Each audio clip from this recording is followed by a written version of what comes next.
My voice is 2 octaves lower. How are you? Welcome back to Kevin Pollak's Chat Show. I am, remarkably, still Chat Show. I will explain why the alteration in my vocal range soon, in moments. First, I want to thank Brian Tyler for that fantastic opening theme song. I hadn't thanked the Tyler man in a while, and I realized how much I loved that song and how much I danced around the home when he sent it over the first time as a sample. And also Jeremy Shelton for those fantastic graphics that I realize I insist on asking my guests as they sit here off camera and the credits are rolling in the beginning. Aren't those great? Aren't those great? Yeah, fans sent those in. And then I should give thanks. So thank you, Jeremy Shelton, for making that opening look so damn bitchin'. Yes, Thanksgiving week. First of all, let's start there. I love the celebration, which led to the genocide of the American natives. This is just a fantastic time of year. Wait, why are we? Oh, seems so weird. Sorry. But I do love the eating. Yeah, the holiday itself is very strange to me, but I do love the gathering of the food. And we are having our first feast. If you've been following the show the last couple of weeks, you know that Ms. Fox and I moved into a new domicile, and what a fine effort we made in getting out of boxes and hanging things on walls. And so not even 3 weeks in, we're going to be hosting a Little Orphans Thanksgiving. Don't misunderstand for a nanosecond that we're feeding the hungry. These are friends who couldn't make it home to see their families, and so we're going to look after them and enjoy our first little festive gathering in our new home. Very exciting. Hope yours is fantastic. Write us and tell us about it at contact@kevinpollakschatshow.com. Let us know how your Turkey Day went. We'll do a recap when we come back live with new shows. The first show in December, I believe, may be the 5th? Eric Balfour. That is correct. One of the stars of the Skyline movie, currently underperforming at the box office. I think it's a sleeper. Let's hope it's a sleeper, because I do like me some Eric Balfour. Who doesn't? 24 fans out there and other things. Plenty. Sammy? Yes, sir. Gearing up for a little Thanksgiving back home. You're going back to see your family as well as Eve's? Yes, we're going to do both families for the Thanksgiving week. We're flying out tomorrow morning, spending the whole week there. Yeah. Are you going out on the Continental? Flying out on Continental. Still a big frequent flyer on the Continental? I am. They take. Didn't they merge with somebody? They did. They merged with United. How did that affect you? And your miles? Hasn't hurt me yet. Yet? But it will hurt me come next year. 2011? Yes. Yeah, that's like 6 weeks out. I know. Well, the end of next year. I see. That's when everything's going to be totally together, and then I'll lose. You planning on using all your miles? Any preferential treatment I had with Continental, I now lose to the more How many miles millions. do you have to use in 1 year's time? I don't have to. I mean, if they should evaporate. I recently purchased a couple of tickets using miles, and that cost, well, they're overseas tickets, so I spent 110,000 miles for those bad boys. How long did it take you to build up all these miles? Not that. How long have you been with the Continental? I've been with Continental about 12 years. 12 years? Yep, But and I remember, have. he flew back and forth to Europe like a bunch of times in the past couple years. But not on Continental. That wasn't on my time. I thought you would have racked him up then. I have. With the hot garbage incident. Hot garbage. I think my lifetime miles accumulation is like 380,000. 4 million. Of course. How old are you again? Twice your age. I have 4 million plus on the American. Well, sure. You fly every weekend. Yeah. You got gigs here and there. You're a world traveler. Flying for a very long time, Sammy. Yes, you sure have. Back when they used prop planes only, right? Back when they used to let you fly the plane. Wow. They would pick a lucky patron, winner. and you got to go up front. Yeah, there was no patting down. There was no, whoa, fantastic. those are mine. It was just go right up in there, Johnny. I'm really looking forward to the very invasive pat down. Are you? It's been a while since I've had a man manhandle me like that. Not since your days in the Not prison. since my days in the clink, my friend. It was a Caligula clink, wasn't it? Brings back memories. Jamie, speaking of first Thanksgiving in the new home, how are you feeling 4 days prior? Kenny's out. He just told me like 30 minutes ago. He's like, "Yeah, I got other plans." I got other plans. Yeah. He didn't put it that way.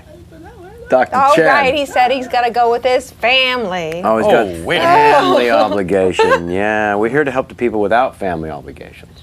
That is a disappointment because what did I say yesterday? Dr. Chan's coming. It's going to be great. Now, not so much. No. I'm So not what- even, you know what? I might not even do it. Yeah, I don't blame you. We're going to close up shop. All the Thanksgiving plans are off. Done. Dr. Chen's not coming. Those of you watching who are planning on coming to the house for Thanksgiving, it's off. That's true. Negrin is will Negrin's still be still there. coming, so we better put and out a he'll still turkey bring leg. like 3 dates, and they'll be in the pool. What dishes are you responsible for? This is why I brought the whole damn thing up. Run it down I for am us. on side duty. Side duty. So I got Brussels sprouts with bacon. By the way, there are no vegetarians coming, so everything, I'm trying to We're put going- as much meat in everything as possible. Is there meat in the meat? Yes, there's sausage stuffing in the turkey. Yes, So the this is- stuffing is going to have like a pound of sausage in it. Oh, and the Brussels baby. sprouts are going to have bacon. Yeah. I'm going to make garlic mashed potatoes, which I got that roasted garlic from the Stinking Rose last night, which I'm excited about. Still stink from that. I still stink from that. I do. And yeah, candied yams. And I'm going Any to make meat a in the couple candied pies. yams? No meat in the candied yams? No. Slip I in know, some Corey was pepperoni, like, something. you should put lobster in the Throw mashed some potatoes. chicken fat in there. I should do lobster mashed potatoes. Lobster just to have- candied yams. You could No, set a lobster mashed trend. potatoes. I know. Well, good But- luck. I hope it all goes well. Yeah. Emily's on the green bean casserole.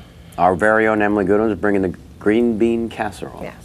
That's exciting as hell. I'm really looking forward to this. There's going to be 3 different pies. We got cheeses today for the meat and cheese platter. We did. We went to the farmer's market. Oh, was it, Got is some it, cheese. is it technically a farmer's market that we went to today? Yes. Yeah. I'm going to make a strong recommendation that you All right, let Sam. Negrin videotape this. Not that he was not going to. But you should roll some great footage on this and share it with the Negrin's already fans. promised a 4-camera shoot. Oh, great. So we'll have footage on December 5th. Great. All right, so the voice, the reason I've been doing the Froggy impersonation from our gang, I just finished shooting over the last 4 days 13 episodes of this new show I've talked briefly about called The $1 Million Money Drop. They started running clips, promo clips, on the Fox network, so now I can talk about it a little bit more. In fact, we're going to show you in a moment the little 30-second trailer that they're running on the Fox network. So I finished shooting all 13 of these episodes, and it debuts December 20th with 6 one-hour episodes over 4 consecutive nights, Blitzkrieg. That first night, it'll debut back-to-back episodes and continue its premiere week over the next 3 nights, finishing with back-to-back shows on December 23rd. At its core, it's a multiple-choice trivia quiz show, but a couple of cool new twists. The game begins with me handing $1 million in cash to the contestants. Not kidding. There are men with guns guarding the inside and out of every exit and entrance to this soundstage, and 2 guys with guns, literally black suits, hiding Glocks, standing on either side of the stage itself, because there's $1 million in cash, literally, real, sitting on the stage. So 50 wrapped bundles, $20,000 each, stacked up on this counter, and I start each show by telling the contestants, this is yours, please come over and touch it, pick it up, smell it if you have to, because it's yours. And they do, and it's pretty fantastic. New twist B, or 2, while they have to risk all their money on every single one of the 7 multiple choice questions that I ask them, they don't have to know the correct answer, per se, because there are 4 possible, these trapdoors representing 4 possible answers. And they're allowed to place their money on more than one answer. Always have to leave one drop clear, giving the opportunity to be 100% wrong and lose all your money. But it's amazing how these people learn how to play this game and hedge and buy themselves some insurance. And for the first time in a trivia multiple choice question, you don't have to know one answer. There's a game involved too. It's kind of cool in that way. Anyway, so there's these trapdoors, and any money on the wrong answer falls. A story and a half down these plexiglass tubes, 15 different camera angles. It's really kind of sick and cool. So anything placed the wrong answer is dropped, gone forever. Last new twist, my personal favorite. The contestants are always 2 people, and almost always a married couple. And no matter what the pairing, when I tell you that they bring their relationship baggage to the table, I mean to say that when the clock is ticking and they have 60 seconds to move $1 million in cash while arguing over which answer to risk it on, well, you'll just have to see it to believe how hyper-intensive yet hilarious the game gets. Here's hoping you and everyone you've ever known enjoys the hell out of the $1 Million Money Drop. Debuting December 20th. All right, let's get to Ask Kevin. Sammy, you bared witness to a couple of shows. I did. I was Came very to some impressed. tapings. It is quite an engaging Sammy show. does so well at these multiple choice trivia games. I do okay. You're a master. And then every now and then you go, shit, I guess I would have lost it on that one. Yeah, but as you and I always discussed, there is always the difference between discussing it, after the fact or with friends and being there in the moment. Yeah. I'm sure I would do very poorly in the moment. No. I think you would crush it. Yeah, thank you, Dr. Chen. I talked about a promo clip and then wasn't going to show it until Dr. Chen, who unfortunately, for those of you who missed it, will not be able to attend Thanksgiving. I almost, because I'm getting a little upset because he doesn't come to anything I invite him to, but I always see him like at Emily's or Elaine's and stuff. I think I'm not going to invite him to the Mickey Mouse Penthouse. I think I'm taking away his invite. I don't blame you. Invite revoked. Because he's not going to show anyway. Like, he's going to drive to Anaheim to hang out with me when he won't even drive to Venice. This, by the way, in case you hadn't done the math, is how much she actually loves you. That's what creates all this. Well, it tears me apart. All I can say is, damn you, my mom's sister. Damn you, my mom's sister. You mean for your those of aunt? you who missed Dr. Chen's comment. You could have said your aunt. Or your aunt. All right, you two, don't make me pull the car over. Let's take a look at that 30-second promo, which is playing now throughout your Fox viewing day on the various hours of programming of the Fox network. Roll clip, please. You're going to have to give us a correct answer to 7 multiple-choice questions. Each of these drops represents one possible answer. Put your money on the wrong answer, and it drops. We don't want that to happen. Are you ready to play? All of it. All of it. You gotta move that money. You've got too much. Wait, why are you putting them over there? $1 Million Money Drop. Monday, December 20th on Fox. A snippet of some of the ridiculousness that goes on. All right, it's now time for Ask Kevin. Ask Kevin. Sounds like they're saying Ask Kevin. Wait, that's not what this segment is called? It's not called Ask Kevin. Are you sure? I'm positive. If anything, it should be Kevin's Ass. That would be a segment. Yeah. Not an interesting one. No, ask Kevin, because well, I don't know. I must Or have that ass, comma, Kevin. Ask Kevin. Okay, this one, Capo's other appearances, posted by Sky Lemming. He asks, "Hi, Kevin." Hi, Sky Lemming. "I've just listened to your appearance on former guest Chris Hardwick, the Nerdist podcast. Great job. Thank you.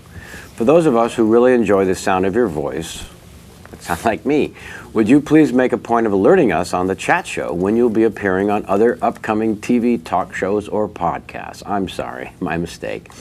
Thank you, Jeff Strulau." Is that possible? Strulau? Strulau, a.k.a. Sky Lemming. Yes, I'm sorry. I should have definitely told you that I was going to be on the Nerdist podcast. It was a lot of fun. He came to the new house, which was quite cool, to do his show, and a great show it was. And I'm sure you can go to thenerdist.com maybe and listen to it at your leisure and get off my back. He and I should be BFFs because he loved all my Disney He gear. did love all your Disney stuff and the Haunted Mansion stuff. We should be best friends. So if you're listening, we should go to Disneyland together. I guess you have an opening for a new best friend now that Kenny's out. Now that Kenny's out, maybe Kenny's he can come. won't even get it. Stop. All right, this is next Ask Kevin. My favorite comedy album, Then and Now, posted by Casey Bob. As a fellow comedy fan and teen of the 1970s, comedy albums were as important to me then, growing up in the Midwest, as you have described them being to you, growing up in California. What were your favorites then and now? Well, certainly Bill Cosby's first comedy album. Bill Cosby's a very funny fellow, right? Had the most influence on me. But then I listened to all of his albums, Jonathan Winters, Woody Allen, Albert Brooks put out a couple. Yeah, those are probably the big ones. And then George Carlin, huge. And Richard Pryor, without question. I think those are the big ones that are coming to mind. And the ones out now, I love the Paul F. Tompkins. The Doug Benson makes me laugh a lot. A whole bunch. Who else new album did I hear recently? Patton Oswalt, crazy funny, and Galifianakis makes me cry. Louis C.K. Louis C.K. Well, I've already said his new TV show is the funniest Yes. half hour But as a stand-up, I think on he's television. And as a stand-up, I saw him sensational. 20 years ago and decided this kid's going to own the world, and thank God he finally does. From Ross Bergman, love the show. I have 2 quick questions. Sorry, just one. Can I have a free T-shirt? No. All right, You that's didn't it ask for. for a mug. Oh, sorry. Can I have a lot of money? Oh, that was question 2. No, I am an able-bodied person, he writes. I just don't feel like working anymore. Keep up the great interviews. Thanks, Ross Bergman. Thank you for your honesty, and now go fuck yourself. Seriously, can I have a lot of money? P.S. Love this guy. No. What All is right. he, a Democrat? I know. See, I got political. Wow. I'm sorry. It's like having Bill Maher in the room. My guest today is a respected film reviewer. There's no Larry King Game example today. We're going to have a little intermission and show some example of past guests doing Larry King Game. Because a lot of you keep sending them in, and please continue to send your Larry King Game submissions to contact@kevinpollexchatshow.com. I went through a bunch of them this week, and for the first time, maybe ever. My guest today is a respected film reviewer and historian, perhaps best known for his amazing series of books, in my opinion. Leonard Maltin's Movie Guide, which was first published in 1969, is the go-to. That was joined, of course, by Leonard Maltin's Classic Movie Guide, 2005, which has just been revised, your 2010 edition. And then we've got Leonard Maltin's 151 Best Movies You've Never Seen. This is what a movie reviewer and historian should be bringing us, the public. Other books he's written include The Great Movie Comedians at Disney Films, Of Mice and Magic, A History of American Animated Cartoons, and one of my favorites, The Great American Broadcast. He's hosted several television film review shows, was the film critic for Playboy magazine for many, many years, which is the only reason I ever bought the magazine, served as guest curator at the Museum of Modern Art, named to the National Film Preservation Board in '97, and in '06 was selected by the Library of Congress to join their board of directors for the National Film Preservation Foundation. He's also appeared as himself on South Park and counts Carmela Soprano as another huge fan, albeit fictional. He is, for my money, the most valuable and trusted film review opinion in America, this or any year. Now that I've made it clear as to how much of a fan I truly am of my guest's opinion, and respect his efforts on behalf of research and the preservation of the history of film, I actually need to make clear my disdain for almost every other so-called film critic in existence. My biggest peeve is that the professional film critic is a self-proclaimed expert. Think of it. Unlike a trained filmmaker who has spent countless years of their lives actually learning a trade, the critic just wakes up one morning and decides, you know what? My opinion does matter more than anyone else. They've never made a film, so they have no absolute reference to speak from on any level of hands-on experience. They've never had to try to make a film better with their talent or ability, either as an actor or a writer or anything related to filmmaking, really, although Roger Ebert did write Beyond the Valley of the Dolls, good going. Sorry. So, without any actual experience in the art form whatsoever, the critic, in simplest terms, is a civilian who, instead of having an opinion equal to all others, decides, not earns, decides one day that what they have to say matters more than anyone else. Hence, my insistence that they are the ultimate narcissist. And then there's the fact that in almost every case, the critic believes that in order to be important, they must hate almost everything, because to them, so it seems, nobody will care about a critic who enjoys movies the way the rest of us do. No. They need to convince us that anyone can like a film. Only an expert can tell you what's wrong with it. To almost every other critic out there, again, other than my guest today, I say, climb off it. Get over yourselves. Just because you think you're an expert doesn't actually make you one. Become a filmmaker.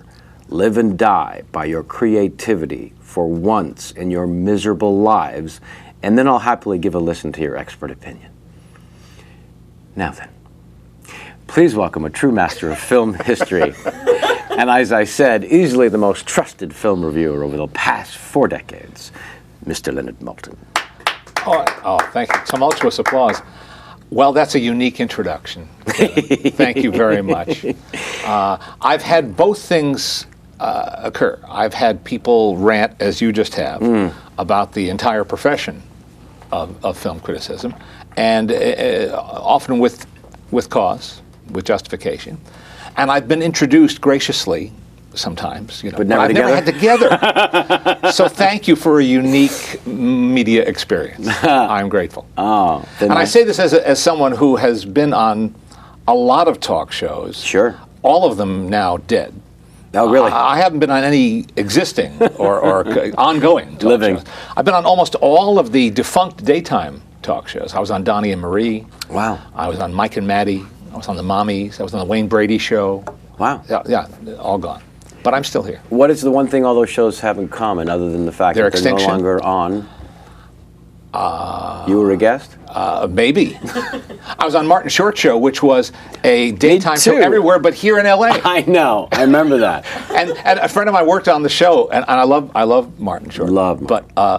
But he told me, and I don't think this is telling tales out of school. I don't think he'd mind this. It's not hugely embarrassing. It was just sort of an awkward moment that he came out on the first day of taping and said, "Well, good evening, ladies and gentlemen." They stop taping. Marty, don't refer to evening. Oh my. And he said, "Well, what do you know? Well, in a lot of cities, it's going to be on the morning, it's going to be on the afternoons. Just say They hadn't hello." gone over that. Well, they had, but maybe Right. they had, maybe they hadn't. It slipped through. It slipped through. Right. Because in his mind, he was doing a nighttime talk show, and that's what he had hoped to be doing. Yeah. And it wound up not being, except here in L.A., where it was on late at night. But I was on Marty's So show. you've killed many shows. I'm single-handedly, apparently, responsible for the destruction. I've also been on some game shows. Have you? Had not in years, but I As a judge or a panelist? no. Well, when I first got hired on Entertainment Tonight, Right. it changed 1982, was it? 82. Yeah. 1982. Year of your birth, darling. Long time ago. Overnight, I was this television guy. Right. I'd been a freelance writer. Yeah. You know, and the book had been coming out already for a number of years, my annual movie guide. So I was known to movie buffs. Right. But I wasn't, famous. And I'd been on a lot of talk shows as an author hawking his book. Right. But still, it's not the. But for Suddenly you were the a minute TV. I got, and when E.T. went on the air, it was Huge. red hot. Yeah. It was. You have to remember, it was before there was an E channel. It was before TMZ. It was before any of the shows that cloned E.T. And it wasn't scandalous. It was a celebration No, of it the really arts. was a show business show. Yeah. It was at that time a show business show, and I stumbled into it or onto it, Yeah. and suddenly I was recognized and I was known, and it was a very heady experience. Yeah. And I called my agent because now I had Suddenly you were a TV Agent. personality. You needed an agent. needed an agent who was still my agent, and I said I was a big fan of the $25,000 pyramid. Sure. I said, do you think they would consider having me on as like the celebrity guest? I said, well, we'll ask. So they called and they said, yeah, we'd be happy to have him on, but tell him not to be offended, but we ask any potential guest to come over to our office and sort of play the game. I said, well, make sure they know I'm a fan of the show. I mean, I know the game really well, but I'm happy to go over and do that. So I went over to their offices, met very nice people who were Right. sort of the line producers of the show. Right. It's not an audition. They just want to make No, sure. I just want to make sure. So I played the game as giver and receiver of these clues. Nice. And they said, gee, you're good at this. I said, well, didn't my agent tell you the reason I wanted to be on is that I'm really a longtime fan of the show. Right. They said, everybody's agent says that. Oh. Oh. And people get there And don't know what the hell they're doing, yeah. So I was on a couple times when Nice. Dick Clark was hosting the show. That was a fun experience. And about a year ago, I was at some event and a woman came up and gave me a big greeting. She said, you won't remember me, but you helped me win a trip to Jamaica and $10,000. You see, $25,000 and didn't that feel pyramid. fantastic? And it was wonderful. There is something strange about these games that I hadn't factored in. That you can, if people win, you can actually change their lives, either for a brief amount of time or a long amount of time. But it's it's not something I attribute to working in movies or a stand-up comedian. I'm going to really change anyone's life. And then I was on Password Plus. Oh, were you? Yes, I was. Who hosted that? Bert Convey. Oh my! A very engaging guy. Yeah. And I was on. My fellow player that week was Phyllis Diller. Oh boy. And so we had a good time. And I'll tell you a story. I collect lapel pins. Tell us about the one you're wearing. I'm wearing Gort. Yes, you are. Gort from the day the Earth stood still. If people need further explanation, they won't care. Because by the time you explain who it is and why it matters, they'll be bored. I spent years trying to keep the memory of the famous instructional phrasing in mind. And Klaatu Barada Nikto. thank you, sir. You're welcome. Anytime. Again, for those who don't get it, I'm sorry, but it's one of the great films. One of the. Oh no! Everyone that's tuning in landmark right science now fiction has films. chosen to watch or listen because they're a fan. Well, good. We And hope if they're so. a fan of yours, they know who the hell Gort. So I'm happy to be wearing. I'm proud to be wearing Gort today.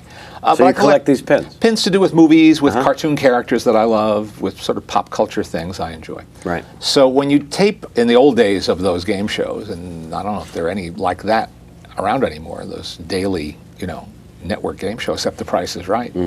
But at one time they were ubiquitous.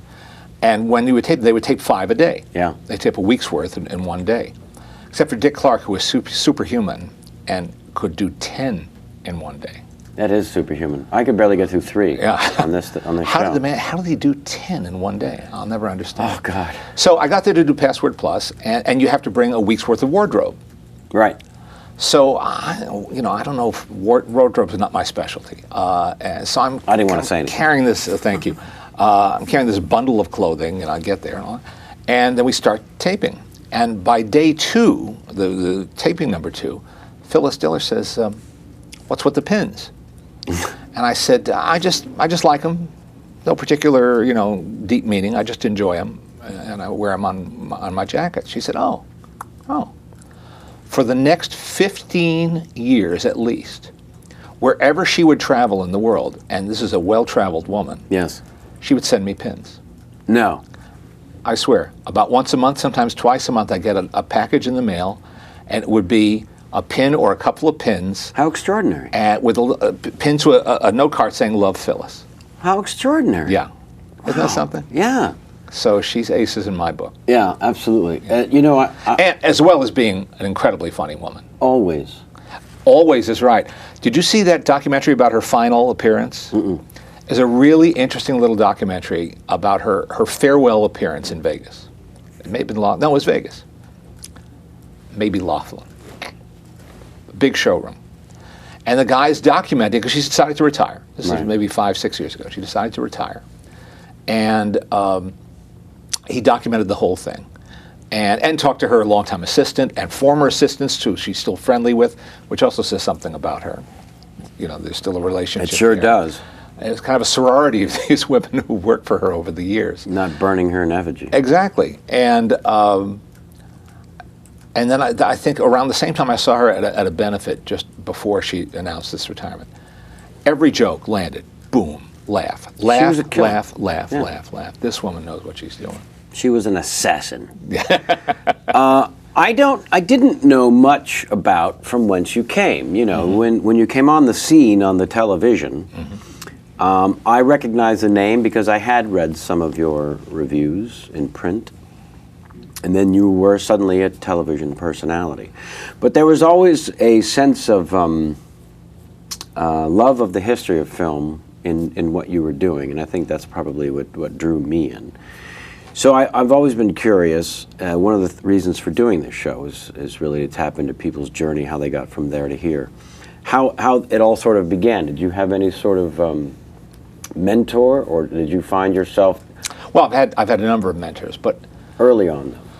Early, I just got interested in movies. I'm a child of the first TV generation, which is to say, I'm the post-war baby boom kid. And in the early days of TV, I'm talking about the 50s into the 60s, TV was a living museum of movies. Right. Not just old movies, but old cartoons, old comedy shorts, You didn't have to go to a channel like Turner Classic Movies to see this stuff. It was everywhere on the dial. That's all they had. It's all they had. They had to fill up all. And I lived in New York and then in the suburbs in New Jersey with New York Television, which had, I think, 7 stations, which was a lot in those days. Oh, sure was. And they all had these libraries of movies and cartoons and short comedies. And this is the days, I always have to say this, everything I say, Kevin, makes me sound like I'm from the Cro-Magnon era. It's the days before cable television, before home video, before the internet. Yes. All that stuff. What you had was local TV and the 3 networks. That was it. Yeah. But they kept you busy because there was a lot of stuff. And then, of course, also at that time, the Howdy Doody show Sure. used to show silent comedy shorts. Oh, my. With either a live piano or sound effects or something. But that's where I first saw that kind of thing. Yeah, and there's something about it being that much more mesmerizing when it's suddenly in a small box in your home. Yeah. Versus being taken away during a day at the movies. Well, I had that too. I was Right. lucky enough to have that too because The when I matinees was that would last 5-6 hours, you'd Right. sit through. when I was about 8 years old, a film came out in theaters called The Golden Age of Comedy, a compilation, again, unique in its time, Right. that looked back at the days of silent film comedy, made by a man named Robert Youngson, who made a career out of doing these films. This one was his first feature, and it led to many others. And I have a permanent snapshot in my brain of being taken to the Guild Theater on 50th Street in New York, which was right behind Radio City Music Hall. Always seemed like a mistake. Who would build a little movie theater right behind Radio City Music Hall? Yeah. I found out, it took me decades to find out why. Radio City Music Hall wasn't supposed to be a movie theater. I just learned this recently. It was intended as a live, not a concert venue, it was going to be live stage shows. Right. Vaudeville, very high-class, high-end vaudeville. And that flopped. And they immediately started putting movies in with a stage show. Oh, my goodness. So this little theater called the Guild, which only closed within the past decade, was right behind. And I remember being taken by my parents to see this movie, The Golden Age of Comedy, and there was a standee outside of Laurel and Hardy. Oh, boy. And this film changed my life. Yeah. It really changed my life. It was like somebody opened the portals. Yeah.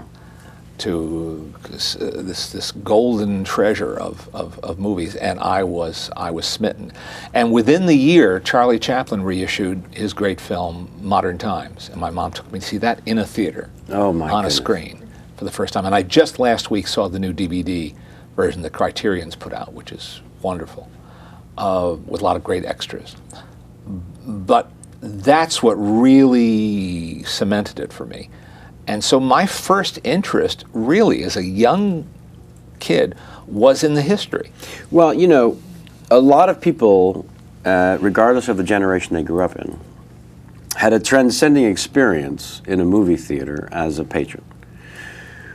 For people on my side of the showbiz world, there's something that connects between a performance and your thought process. Mm-hmm.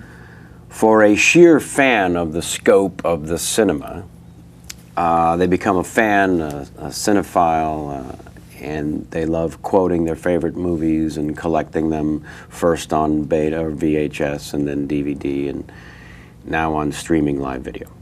And there's a great almost comfort in this knowledge of film. And I've seen how happy it makes people to have this knowledge for no other reason than to share it with like-minded individuals. Sure. Well, there wouldn't be any trivia games without them. Yes. But I imagine at some point for you, I'm rather curious what the next level of interest, whether it was from as a student of journalism or whether it was, what was it exactly that brought you from a lover of the cinema to, I want more knowledge, I want more information, I want more. Well, another thing that piqued my curiosity then, I'm leading into a direct answer to what you're asking, Sure. Was Walt Disney, because Walt Disney used to host a weekly television show. He sure did did. for a decade, and I couldn't wait for that show every week, because as often as not, he would take us behind the scenes. He would not only show some of his classic cartoon shorts and all that, but he would also tell us how they made animated cartoons, show us, and talk about the history of how he came to make Snow White and the Seven Dwarfs and all of this. This I found mesmerizing. And it did pique my curiosity to learn more. For instance, I was watching the Warner Brothers cartoons on TV every day, committing them to memory, in fact, but there was no place to read about them. I went to my local library. I was a precocious reader. I loved to read. And when I was growing up in Teaneck, New Jersey, I was walking distance of our public library, which was a wonderful public library. And there was like one book on Walt Disney. Wow. And a very good one, too. Bob Thomas, who later became a mentor and a friend, wrote a great book called The Art of Animation, which was originally published to coincide with the release of Disney's Sleeping Beauty. And it was a very comprehensive but readable book about how they made that film, and in a larger sense, how Disney went about making animated cartoons. So I pored over that. But there was no equivalent book on any other cartoons. Right. Just as there was a great book on Charlie Chaplin, but there wasn't yet a great book on Buster Keaton. That would follow in a few years. Just at around that time, John McCabe wrote his definitive book on Laurel and Hardy. I took that. I would take it out, read it, hold it, caress it, return it on time, and then take it out again. I just couldn't get enough of this stuff. So I love to read, Right. and I love to write. But was there a fascination of these people's journey that interests you? Everything about them. Right.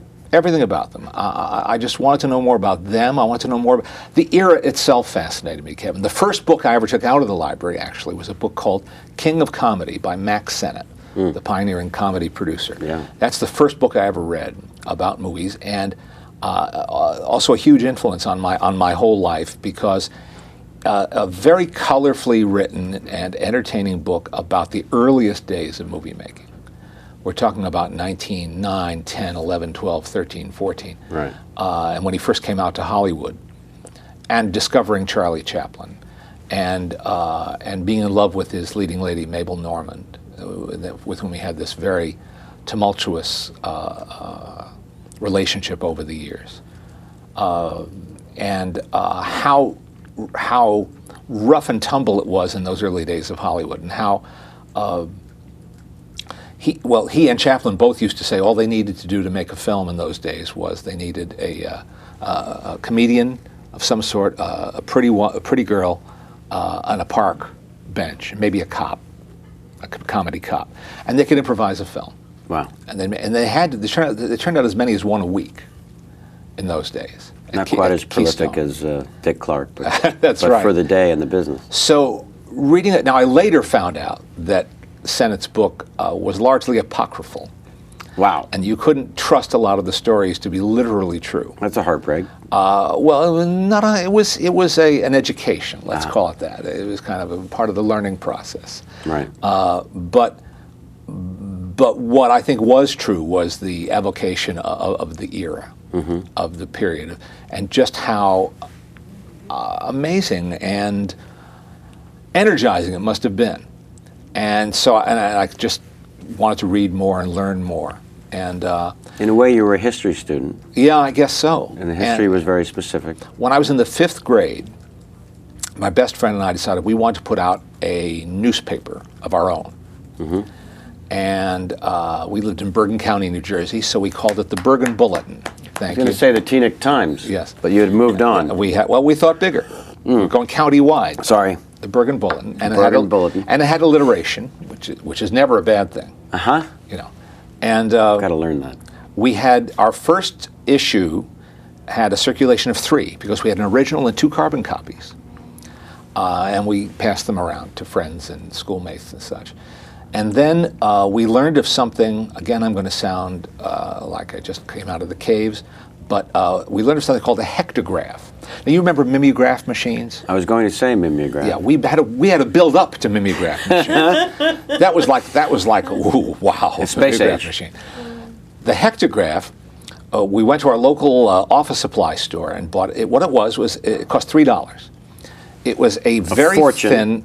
thin. Well, it was just about what we could afford. Right. It was a very thin, about 9 by 12 vat of hardened gelatin. What the? Wait for it. And what you did is you could write or draw or type on stencils, the same type that were used in ditto machines, which were a cousin to mimeograph machines. And when you wrote on these stencils, on the back end of these stencils, this is all foreign, but it was very, very tactile. And so what you do with the stencil is you would then put the stencil down, you'd sponge the gelatin. You with me? Yeah. Put down the stencil, and when you lifted up the stencil, it left an impression in the gelatin. This is before Kinko's. Yeah. Today you just go to, you don't do it. It's all so easy. It's hard to fathom. At We one had to point, work. We had People to had work to at dial this. a phone. Called hectograph because it would yield 50 copies. You'd take this specially coated paper you'd buy at the office supply store, and you'd put it down, and you'd peel it up, and you'd have a copy. So now you magically. have 50 newspapers to spread around. We called it the 35-ograph. Did you? Yeah, it never 'Cause quite you get to always- that 50. By number 35, 36, it got a little blurry. Uh-huh. So, but that's how we did our first magazine, and then we kept trying to improve. And a cousin of my father's gave us a used mimeograph machine. We graduated to the mimeograph machine. We just kept putting out our own magazines. So you had a sense of reporting. Reporting would be stretching it, but writing. Uh-huh. Writing in a somewhat journalistic fashion, Right. but we never covered news. We No. did cartoons. I wanted to be a cartoonist, so I drew panel cartoons. You covered things of interest. Yeah. And as my interest drew more and more toward movie history, the articles became more and more about that. And I kept doing that in one form or another. And then when I was 13 years old, I used to read, as many people of my generation did, and a lot of them big-time movie makers now. We used to read Famous Monsters magazine, Famous Monsters of Filmland. Right. Spielberg read this, Lucas read this, Stephen King read this. Everybody at a certain of a certain age, let's say, Right. read this wonderful newsstand magazine, which was all about classic horror movies. And one issue he did had somebody do a survey of amateur magazines out there, which were called fanzines. Before the internet, now it's all blogging and all that, but it was then fanzines. And I read about two different magazines. One was being published in Vancouver, called Film Fan Monthly. One was being published in Indiana, PA, Wow. called the 8mm Collector, because you could buy films on 8mm Sure. and show them at home. I wrote to both of these magazines and offered my services as a writer. Wow. And How old? 13. 13. I was 13. I don't remember if I sent them. I may have sent them sample articles. I think I did, actually. They both accepted the articles and published them. There was no money involved because this is all labor of love. What This did you was care? all You were just- 13. I got my byline. I got my first bylines. And then I told them I was 13. I didn't tell them that in the first. So you were a first smart submission. kid. I got that much anyway. Needless to say. That much I knew. So the guy in Indiana, PA was a furniture dealer who did this because he loved old movies, and it was a way of reaching out to other silent movies in particular. Right. And the guy in Vancouver said, well, I'm 19, and I like your writing and happy to have your so I wrote a monthly column for him for 2 years while I was still pursuing my own little mimeograph thing. Right. And at the end of those 2 years, he said, I've got a full-time job now, and it's taking up so much of my life, I can't continue the magazine. And I've been doing it for 5 years, and I built up a subscription list of 400. I don't want to see it fold. Would you want to take it over? He was printed. He went to a local printer, and they had photographs. Right. None of this mimeograph with the ink under your fingernails. I said, great. He said, well, I've got $400 in the treasury right now. Why don't we say that the purchase price is $175? So I'm going to send you $225 and the subscription list, and you keep doing the magazine. What the? So I was 15, and I I didn't buy it, but I inherited his magazine, folded it with mine. Right. We merged. Uh-huh. It wasn't an IPO, but it was a merger. And we merged them, and that was my magazine, Film Fan Monthly, which I started doing in 1966, and continued editing and publishing and stamping and stuffing envelopes and mailing for the next 9 years. And what an education. the best, the Yeah. best. And being your own boss, which is very kind of a spoiler, actually. Well, it would shape how you would spend your life. And, In many ways. And it was because of that magazine that I now have to tell you this story. So one day, I'm in 12th grade in Teaneck High School, New Jersey. I've been doing this magazine now for 2 years. And a very nice woman who was an English teacher that I didn't have, but I knew sort of, from assemblies, and friends of mine had taken her classes. She stopped me one day and she said, I love what you're doing with your magazine, and I have a friend who's an editor at Signet Books in New York, and I just think the two of you would hit it off. Wow. And I would love for the two of you to meet. She said, so here's his number, call him up, and one day after school, go into Manhattan and meet him. I think you'll enjoy each other. Okay. So I called and made an appointment, and of course, dancing in my head are dreams of writing a book, No getting kidding. published, all this. So I went to see him, and I brought a stack of the magazines, to give him. As we're breaking the ice, just chatting, he says, "What's that?" I said, "I brought some of my magazines to show you." He said, "Oh, I love your magazine." Huh? Well, I guess either she had shown him some copies, but then he said, "I've subscribed when I was at Popular Library." And I just didn't put his name together with this name on our subscription list. And once he realized that he'd read my work and knew my work, he said, "Do you know this book called Movies on TV?" It was the first book of its kind. It was published by Bantam Books, their competitor, and written by a man named Stephen Scheuer, who was an interesting guy, whose brother was a famous congressman from the Bronx. I said, "Yeah, I use that book all the time." And I knew that book really well. He said, "Well, how do you like it?" I said, "It's okay as far as it goes." He said, "What would you do differently?" I said, "Well, I put in the director's name. He doesn't do that. And I give longer cast lists, because he just lists like the top 2 stars. And this, I'd like to see more cast lists. And I'd say whether it's in color or black and white, which mattered a lot that time, 60s. And I give the running time, because in those days, local TV stations used to murder movies. They'd take a 2-hour movie and put it into a 90-minute time slot, which really meant like 75 minutes of film. And I rattled off all this stuff, and I was able to rattle off all those answers because I really used that book. I knew that book inside and out. You'd basically been waiting a while for someone to ask you these questions. Only I didn't know it. Without knowing it. Yeah. And he said, "Well, how would you like to do it?" I said, "Do what?" He said, "Produce a rival book." I said, "You're kidding." He said, "No." He said, "I've been looking for someone to do a rival book." You're in the 12th grade. Yeah. I'm 17 years old. I said, "Really?" He said, "Yeah." He says, "You want to do it?" I said, "Well, I guess so, yeah." He said, "Great." He said, "So we'll drop a contract." Okay. Let me get my 12th grade lawyer. That's right. He said, he said, "So what are your plans?" I said, "Well, I've been accepted to NYU this fall." He said, "Why do you want to go to college?" I love this guy. He said, "I just gave you a job. I love this guy. Why do you want to go to college?" I said, "Because I'm supposed to. That was the answer.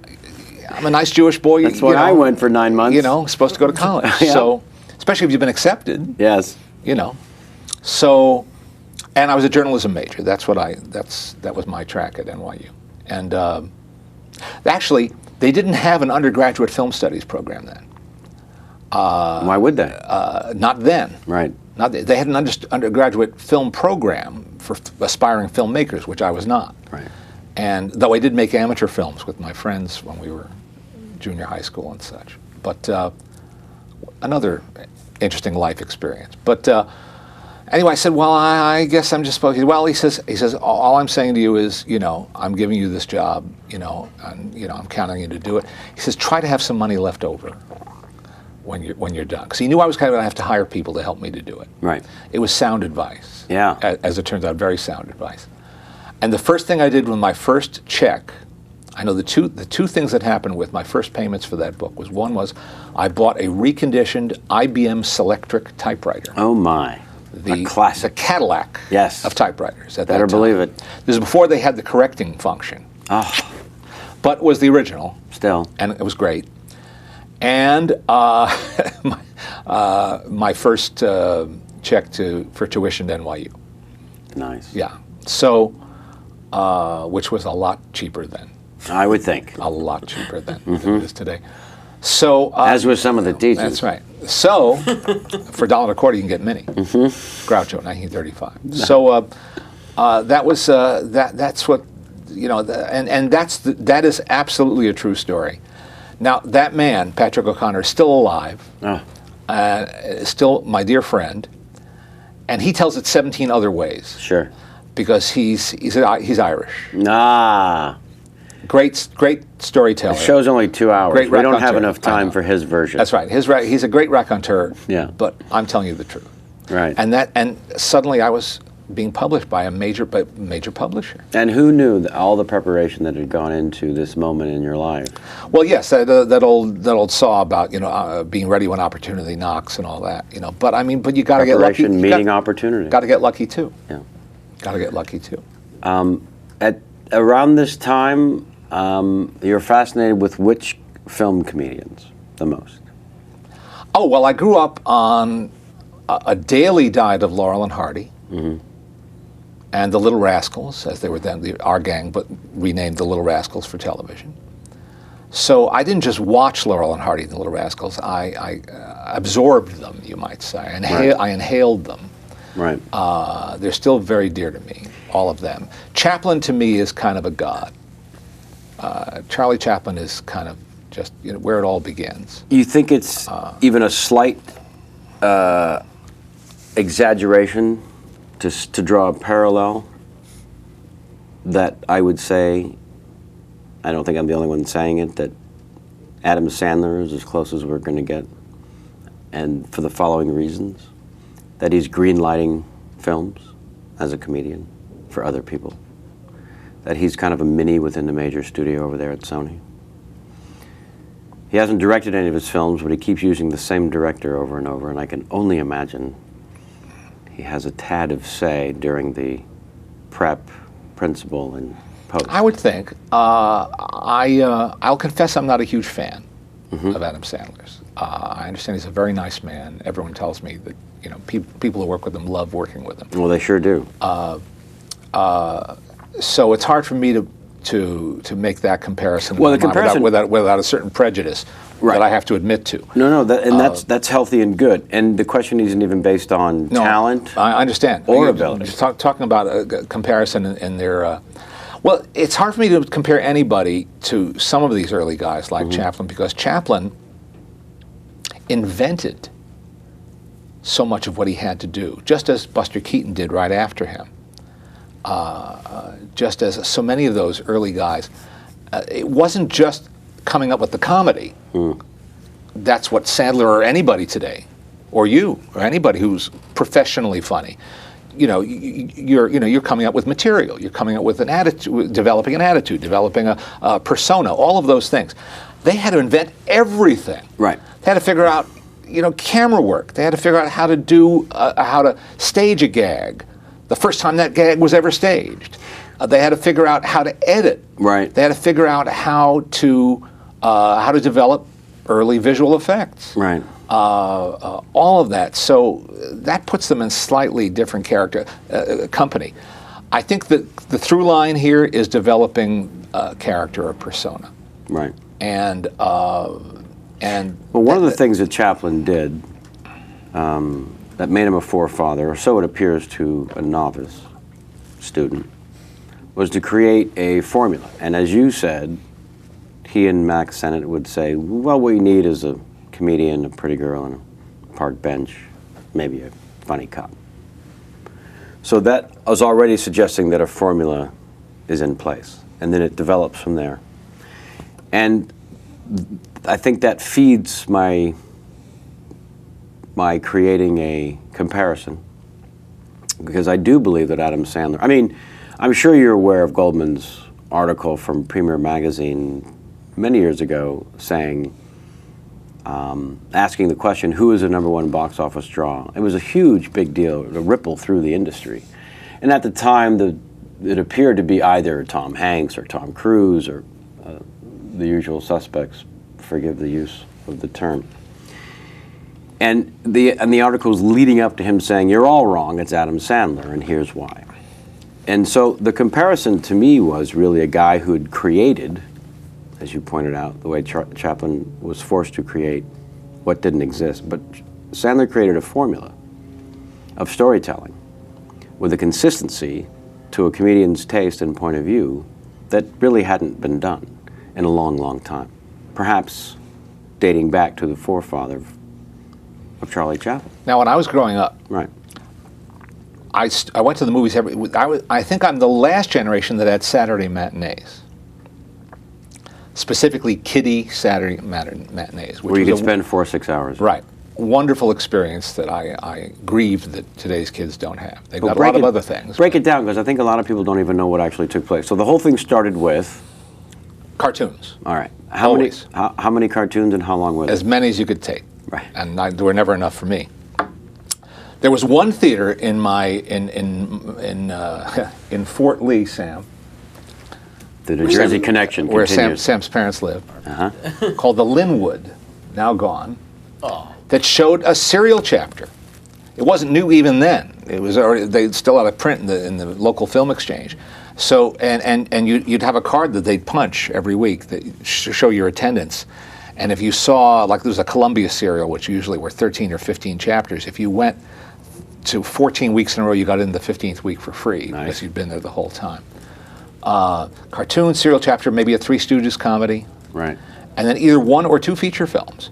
And again, these weren't the first run features that the grown-ups were seeing at the time. This is stuff that was a couple of years old. We saw Francis the Talking Mule movies, Mom Pa Kettle movies. Yeah. But among the new movies, when I was growing up, I thought the sun rose and set on Jerry Lewis. Yeah. Jerry Lewis was my contemporary comedian for my age group growing up. And there was virtually no one else doing what he did. Right. Bob Hope was still making movies, but Bob was getting a little older and the formula was wearing a little thin. I mean, in his prime, his movies were great. Spectacular. A little less so by this point. Jerry was in the ascendancy. Danny Kaye had made some great movies, but he was starting to make fewer ones. Though I remember seeing some of his films like On the Double, which I thought was just hilarious. So this is Jerry Lewis when he was freshly a solo act? The first film I remember seeing with Jerry was his first solo film, The Delicate Delinquent, the first film he made without Dean. Right. This is the film that Dean supposedly turned down because he had to play a cop. And he didn't want to play a cop, and he didn't want to play straight to Jerry, so obviously straight to Jerry, and that tore it finally. But it was Jerry's first film, and it has a great entrance in it. I mean, just a wonderful, sort of emblematic Jerry Lewis entrance. The film opens. You ever see the movie? It's been forever. But Yeah. Oh, it's been forever for me too, but I'll never forget this. It opens. Films of the 50s open with action before the titles. That was Right. a vogue for a while. Like everything else, it was cyclical. It passed. But so film. Oh, you got the Paramount logo, and then you see an alleyway at night. You hear ominous music. 2 gangs are approaching each other in this dimly lit alleyway. They're going to have a rumble. The tension is mounting. Suddenly, in the middle of the alleyway, Jerry stumbles out, taking out garbage from with a clanking, loud, metallic garbage can, and completely disrupts the impending rumble, and the Jerry look, of fellas, I didn't mean because there was a thing and I right, tripped right, and then right, I right, falling. right. That was my introduction to Jerry Lewis. I fell in love. Yeah. I fell in love. A master. Yeah. So the arrival, and Jerry at that point used to do 2 movies a year, one around springtime and one for Christmas release. And he was as close to guaranteed box office gold as anybody was at that time. As were he and Dean. Oh, sure. I mean, the newsreels I've seen of the 2 of them looking out a hotel balcony with thousands of fans gathered down below. Yep. They were, for a film comedy duo, as big as it ever was. I later learned, you really want to see Martin and Lewis. The movies are okay. Oh, they're live action, Some of them sure. are, yeah, but go watch the Colgate Comedy Hour kinescopes, which Jerry saved and which are available now. You can even see clips online, I'm sure, but you can also get the DVDs.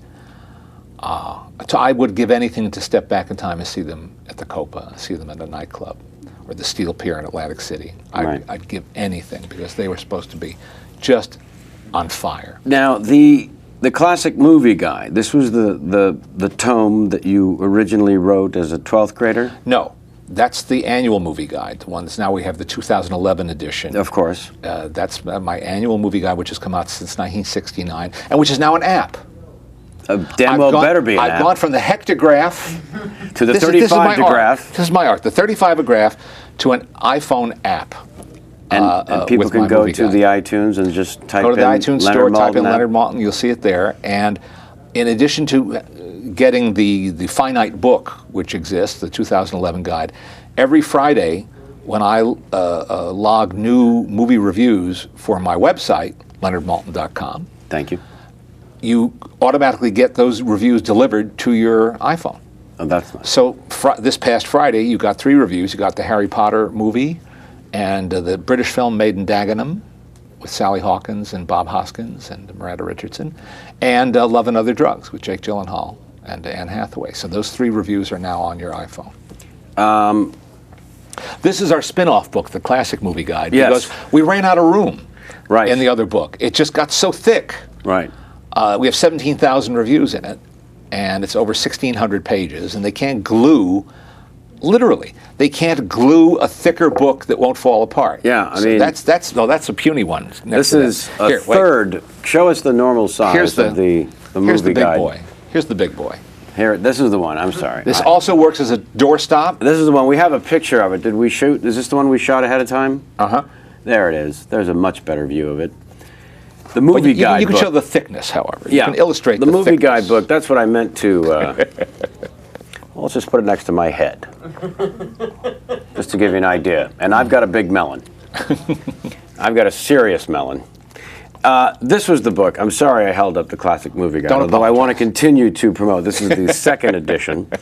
It was this Leonard Maltin's movie guide. This was what the original version started as. The original version had a terrible title. The existing book that we were supposed to compete with was called Movies on Movies on TV, Right. which is the only title that book could have. Right. Movies on TV. Actually, originally it was called the TV Key Movie Guide. TV Key was Stephen Scheuer's syndicated newspaper service. And your first title was? So we couldn't call it TV Movie Guide. That was too close to theirs. And we couldn't call it Movies on TV, which was their next title. They took the only 2 possible titles for a book that was a guide to movies being shown on television. All of that is a prelude to you telling us what your horrible title was. TV movies. TV movies. Yeah. Not a good title. Well, but it had a much different meaning then than a TV movie It did. Now It it means did. it's like a bad after-school did. special. And the most satisfying phone call I think I may ever have gotten from my publisher Right. occurred when I'd been working on Entertainment Tonight for, I think, less than a year. And I was out here. I don't know if I'd moved out here yet. I commuted for a year and a half from New York to L.A. And I remember being at my desk at ET on Vine Street in our original offices in Merv Griffin's building. And my editor said, well, we just had our sales meeting for the next quarter, and everyone decided we want to make 2 changes to your book if it's okay with you. I said, Two what, changes? 2 changes. What are they? He said, well, we want to put your name above the title, Wow. and we want to put your picture on the cover. Wow. I said, it's okay with me. Yeah, those will both work. That was devastating for you. But you have to understand that was, I think, maybe to this day, the most satisfying outcome of being on television Without question. was that happening to my book Yeah. and to my career. Well, other things have happened from the book. Oh, sure. Countless things have happened from putting out this book. One of which is that there is something called the Leonard Maltin game. And the reason I know this is because I was a guest on Doug Benson's podcast. Doug loves movies. Doug loves movies.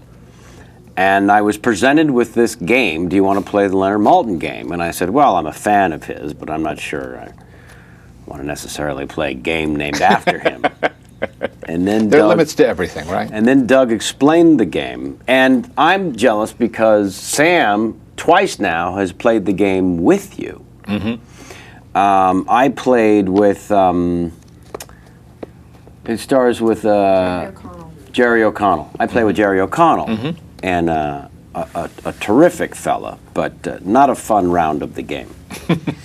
Mainly because he squashed me like a bug. Well, he just got lucky. So I've been very jealous of Sam.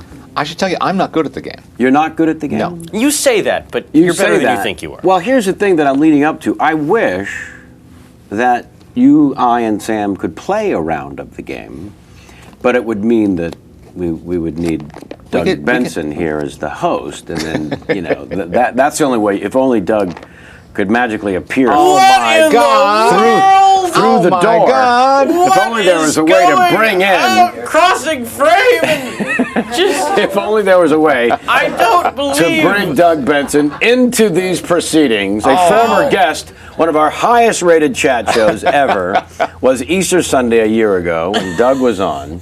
And I have wanted sir. ever since. Welcome. Hello. We're gonna mic you up. I'm good. Sammy's gonna come in. Sammy, you have a chair you're bringing over. I do. I guess you take the book, Doug. Is that how it works? Sit over I feel here. like You got the I've app. just been surprised by Ralph Edwards. I have to tell This you. is as best as I can do. This is part of your life. I will thank This is Doug. a recent part of your life. People Leonard told me people come up to him, young people in particular, and they're very excited about the Leonard Maltin game and his appearances on my podcast. You've given me street cred. Yeah, I love hearing you say that expression. Did you know that when you Google Leonard Maltin and then you hit the space bar and it gives you all the suggestions, as soon as you hit the space bar, the first thing to come up is Leonard Maltin game. How about that? Wow. Number one in the Google search. That's All right. maybe you In should terms sue of- or something. Well, that's the modern resume. Yeah. The exemplary mention, quite frankly, is the number one Google. I mean, we can all personalize. Number it. Number seven. The reason I don't Google myself, and we've all Googled ourselves. I'm Googling now. Right. I'm sorry to hear it. But number 7, the first time I ever tried doing this was, Leonard Maltin is a big fat idiot. That's why I don't Google myself anymore. But I'm glad to hear secondhand that is the case. That's very nice. And I'm glad that they managed to give me a chair so I look like I'm considerably taller than all of you. Well, with Sam and I here, that's not a great stretch. This is my, well, it's like, it's kind of a hosting chair Is what I was going to for. play the game. I like that. All right, That's good. you kick us off. I want to thank Doug for reaching out and suggesting this. I will give him credit because this was a great, great honor. Oh, every honestly. time Leonard appears anywhere, I call and say, can I come on and play the Leonard Maltin? And you're the first person to say yes. It's usually just me begging to... I don't feel special. He called all those defunct daytime shows, and none of them were willing to have him come on. Marty Short said, "Come, I'm in the kitchen. Come on over." Oh my God, when I did the Martin Short show, I did stand-up on the show. Right. He sat and talked to someone the entire time I was doing my set. And the main reason I was doing it is it's so exciting to perform in front of in front of a legend who I enjoy. And then he was just like, just talking to someone while I'm over there doing my, the show was probably. But he gave you a They memorable probably experience. already told him it was going off or whatever. So, okay, so basically, I used the Leonard Maltin app that was mentioned earlier by Leonard to play the game. I don't have to cart the book around anymore. Okay. But the book is great too. That's where it started, was with the book. For And purists. like Leonard said earlier, a thing that's important to him in reviewing these movies is listing a lot of the actors' names, because character actors like yourself Such as myself and yourself are lucky to get. you hold these movies up. Who would be in the background painting a painting of a dude in Inglourious Bastards? A dude. If Sam Of a Levine dude. was not available. Of a dude. Of a dude, yes. In this case, the Of a dude very being specific dude. Adolf Hitler. Yeah. I didn't want to give anything away. Spoiler Because alert. these days with DVD, don't you find people yell spoiler alert at you when you say anything about any movie? Oh boy, yeah. But the, you know what I mean? the trailers do more spoilers than The trailers anybody are the who's worst. writing about Also, movies. there should be a time limit. If the film's been out over a year, sorry. Get off your ass and go see it. Yeah. I'm going to talk about it. Yeah. Please don't tell me who Kaiser Soze is. I won't. I'm going to see that movie someday. I just promise you it isn't Stephen Baldwin. Okay, so we use the app and we use the names of actors. Should we let the people that haven't heard my podcast that are fans of your show, should we let them just try to figure it out as we go along, or should I explain it more? Give a brief introduction to how the game works. It's, The rules. someone recently called it convoluted on my show, and I don't think it's that convoluted. I don't either. Please It's lay it like up. Name That Tune with actor names and titles instead of notes and songs. Excellent. That's the quickest I don't way think I that's can describe convoluted it. at all. Yeah. Yeah, but also you know what name that tune is. Yeah, that's true. That's true. Kids today, My audience- That's true. what These is kids that? today, Yeah, right? They don't know. Average age of my audience is Also, of course, 48, so we're in of good course- stead. Of course, it's also essential. Well, why am I telling you how you play your game? Yes, what's the matter with you? But of course, the cast lists go in Doug's game from the bottom up. Yeah, we listed. That's the Someone challenge. recently suggested to me on Twitter, "Why don't you list them from the top down?" And I'm like, "Oh yeah, because once you hear Redford and Newman, you might not be able to narrow it down to just a couple of films." Zeroes it in considerably. So so that's how it's done. We read them. But from I the seem to bottom up. recall when getting stomped by Jerry O'Connell, there are some tricks here that I think Sammy may have devised and other players in the I've game. never won the game. The tricks are if you can whittle it down to a low number, you don't have to know. You just say name that movie, knowing if there's 11 names in the cast, the other guy's probably not going to get it with 3 names. And so Yeah, you don't you have to gotta have knowledge really- yourself. You just know they're not going to get it. You got to know who you're playing against too, and how confused they look by what's happening. Right. And that helps out a lot. Right. Yeah, you really don't. The people that are bad at the game or that don't know actors' names also can win the game because you just gonna prove make that now. Like you make Graham somebody Elwood. else name it. Okay. Well, let's not bring any specific people into it. Okay, so we'll let Leonard start, and then we'll go around this way, All right. clockwise. Yep. And we'll let you pick the first category. Since we're a few days away from Thanksgiving, I thought films that take place at Thanksgiving would be a fun category. Okay. Another one is buddy cops. Movies with cops that are buddies or become buddies after being put through a stressful situation together. Or cities. These are movies where there's a name of a city is in the title of the film. Oh, Which one of those categories would you like to play? city sounds interesting to me. Okay. For some reason, this isn't working right. You want the book? There it is. I got it. Give me the book. That's nice to have the book as a backup because I have had the phone crap out on me and then I'm just sitting there. Okay, would you like a movie from 95, 96, or 97? These are all in the 1900s. 1995.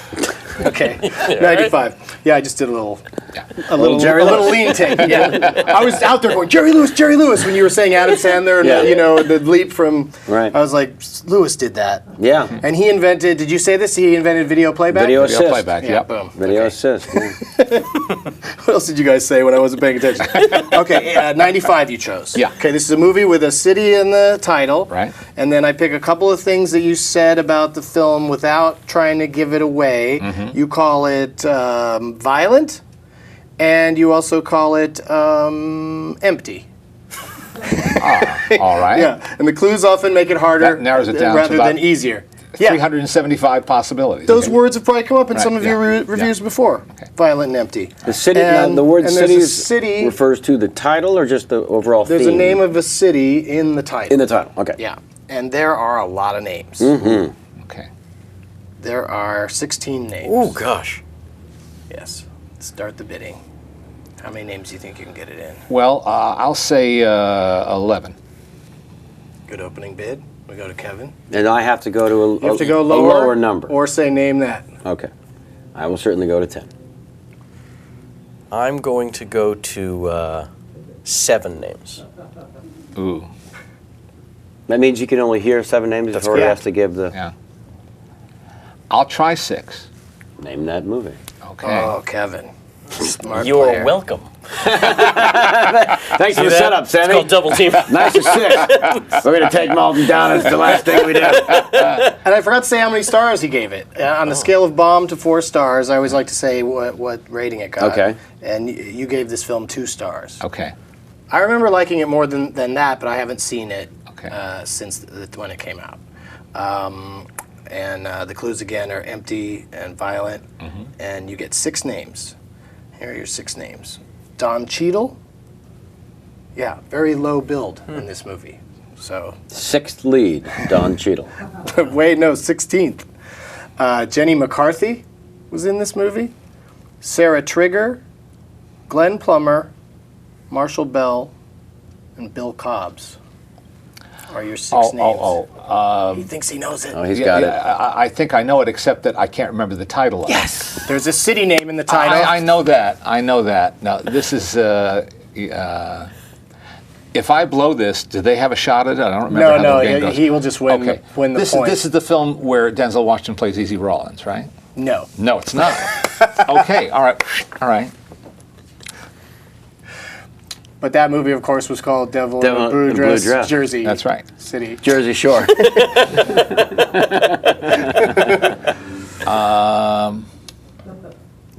So yeah, I don't think you're gonna. Although Jenny McCarthy would have been interesting in that movie. Yeah. But yeah, Don Cheadle in this case is 16th build. So his And it's part, not I don't moving remember violations. him doing anything. Yeah. I don't Well, remember him. From as I this. told There's a you, pull. I'm not good at this game. Yeah, I love that. No, I know. See, my brain processes this information in a certain way after all these years of working on this book. Right. Very regimented. And as soon as you scramble it, Right. Yeah. I'm lost. I'm lost. Right. So no. Does anybody think they know it? So Kevin gets the I do point not. for successfully making Leonard Sammy gets the assist. embarrassed. Just an assist, no And, points for that. And I'll read the rest of the names and jump in when you know it. Firuza Balk, Jack Warden, Steve Buscemi, Bill Nunn, Treat Williams, William Forsythe, Christopher Lloyd, Oh my God. Christopher Walken. I got it. Things to do in Denver when you're dead. Oh. I did not remember Don Cheadle Gabriel being in that movie. Anwar and Andy Garcia. That's the thing. I don't don't remember a most lot of of those those people being in people it. I think Jenny McCarthy had like one scene as sexy nurse or something. Right. And but yeah. Right. Okay. But it's a very tricky game, and just because you wrote Yes, all it this is. stuff doesn't Violent mean and you're gonna win empty. it. Yeah. That was in the fairly immediate wake of Pulp Fiction. That was a Tarantino Oh, rip. yeah. That was a Tarantino wannabe film. Very much a Tarantino wannabe film. What that was I, the I year? thought didn't come off. 95? Yeah, 95. Yeah, 95. Somewhere between Pulp Fiction and The Usual Suspects. Oh, Interesting. interesting. Because that was only a year after we followed him into Yeah. Yeah. the Cannes Film Festival. Yeah. And everyone was concerned, are we going to be plagued by that? And instead it was whatever. That was still there though. But I remember having that that was sense. definitely there. That Yeah. was kind of hovering over it. But Usual Suspects was like so good that. But it I was remember having the sense about the things Yeah, you yeah. when you're done, Yeah. except for, again, Christopher Walken's performance. Oh, gosh. All right. Next I'll up. start with Sam this time. Oh, boy. You get to pick a category. Yep.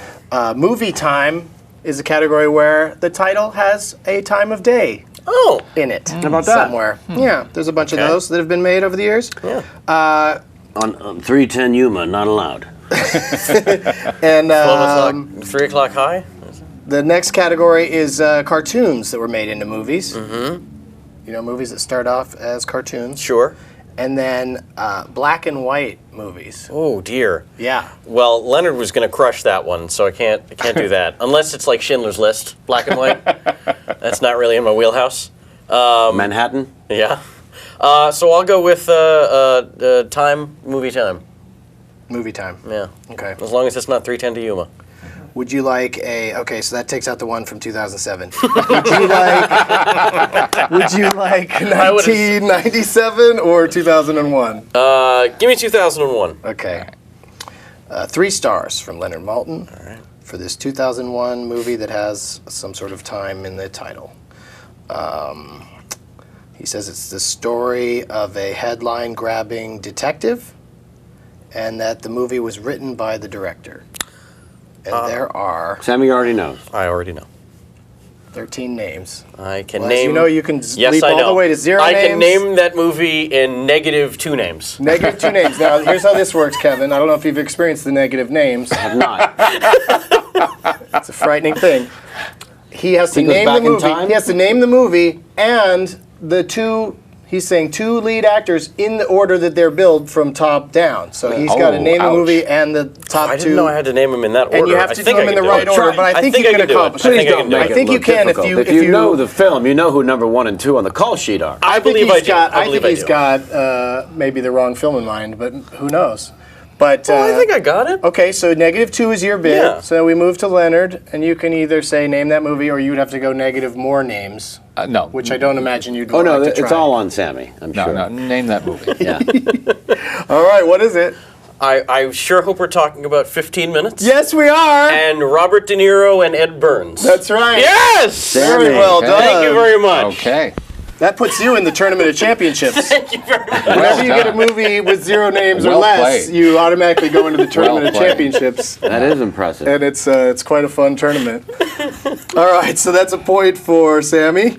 Very and exciting. we got to move on to. We'll start again with Leonard, and so it's 1 point, Kevin, 1 point, Sam. And let's do. No, isn't it Kevin's turn?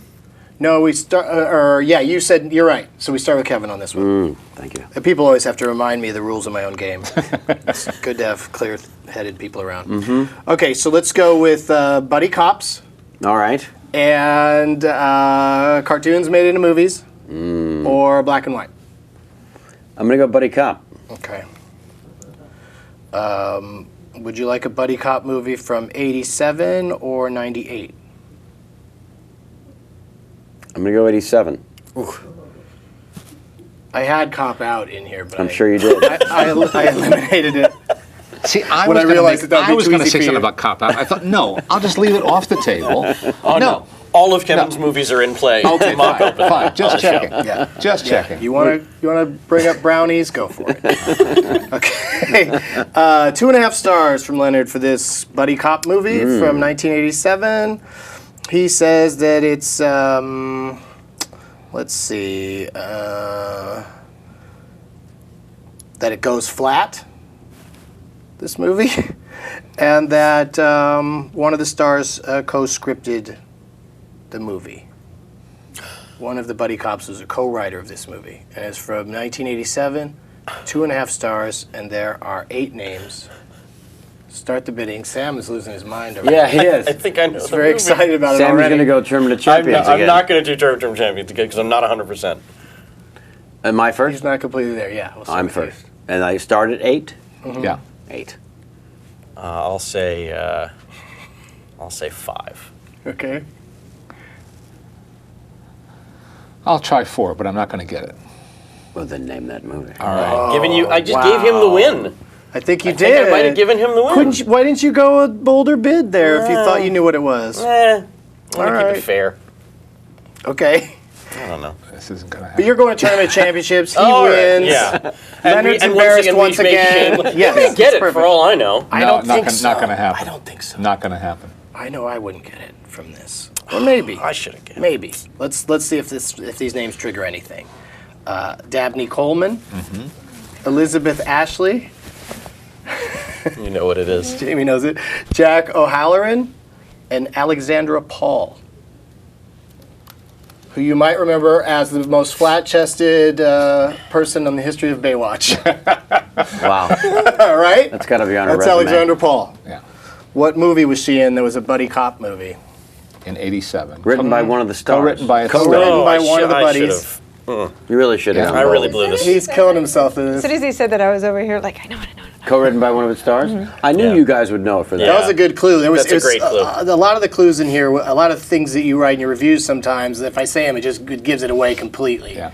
So I usually go for something. I would have thought that would have helped Except you. to me. But you, No. See, as I said, my Your mind, filing my mind process. just all wrong. I could. How many names He's did got we too say? much to worry about. How many names were in 15 minutes? I could probably name most of the people. See, that I remember. Right. You give me the name of the film, I can rattle off Right. information about it. That's the filing process. It's the filing process. I'm hopeless here. Yeah, I'm the same way. Once I have one piece of information, then I can add a bunch of trivia to it. But like, 87. no, the years is really hard for me. 87.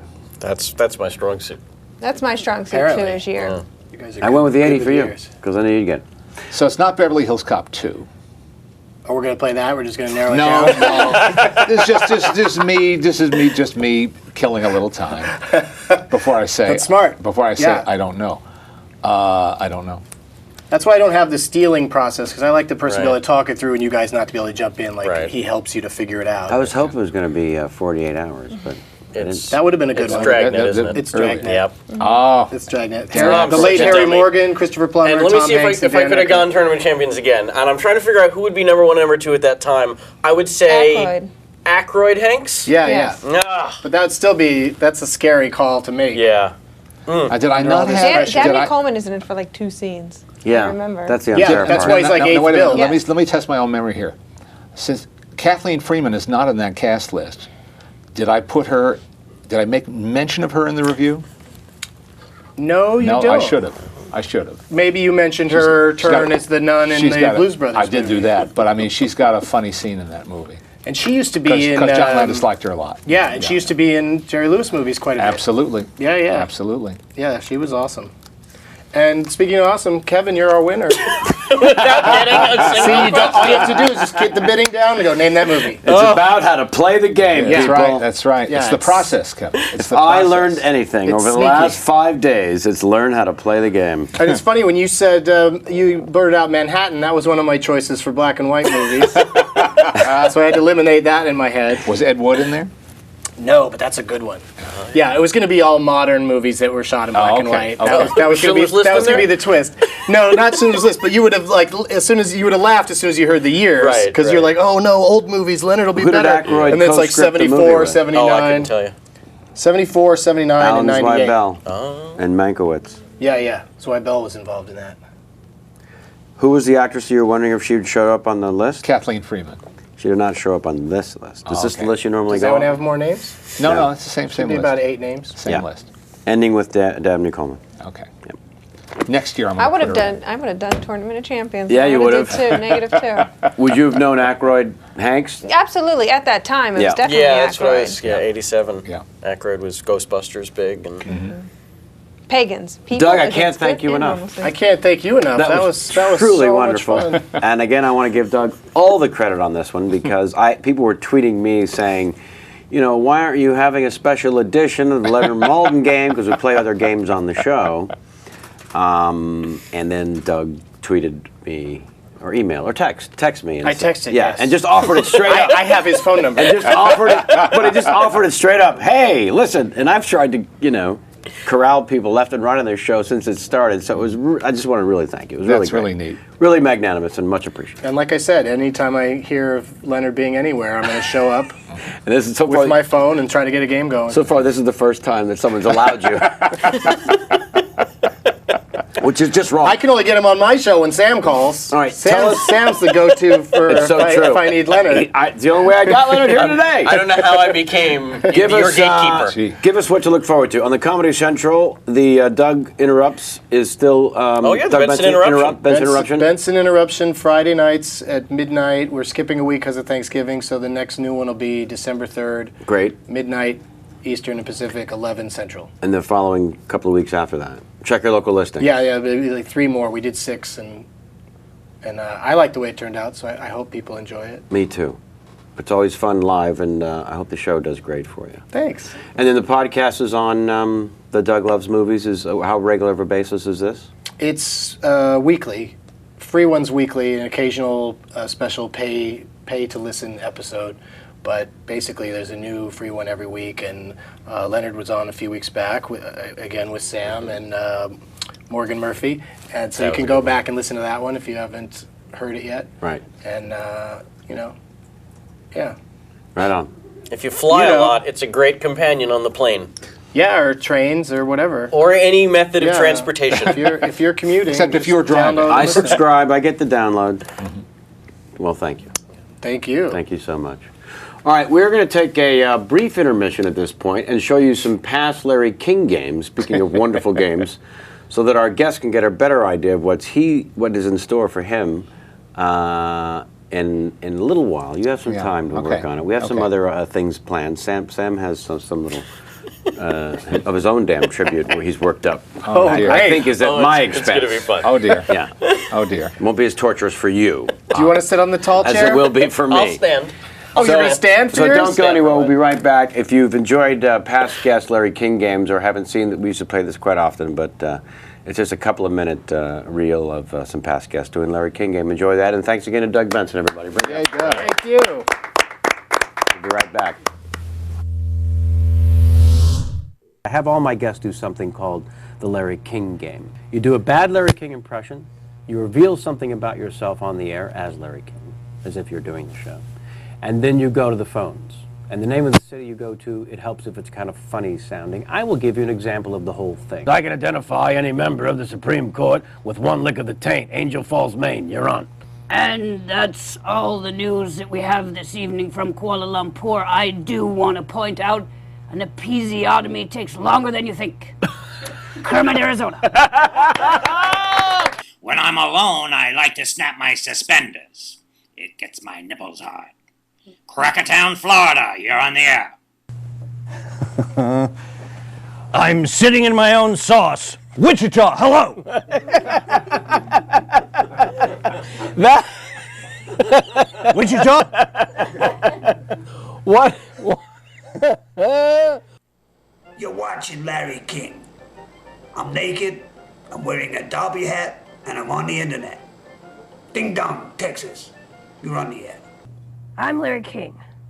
Andy Rooney, Wilfred Brimley, and I all share the same cryogenically created torso. We're a human bobblehead. Monkey Brow, Arizona, you're on the air. That's all it takes. Yes, I will go on record. Cats have made me sexually aroused since I was 12. Ballsack, New Jersey. You're on with Larry. I find the human brain much too salty for daily consumption. French Lick, Indiana. Hello. I figured out a cure for cancer, but I forgot where I wrote it down. Kalamazoo, Michigan. Kalamazoo?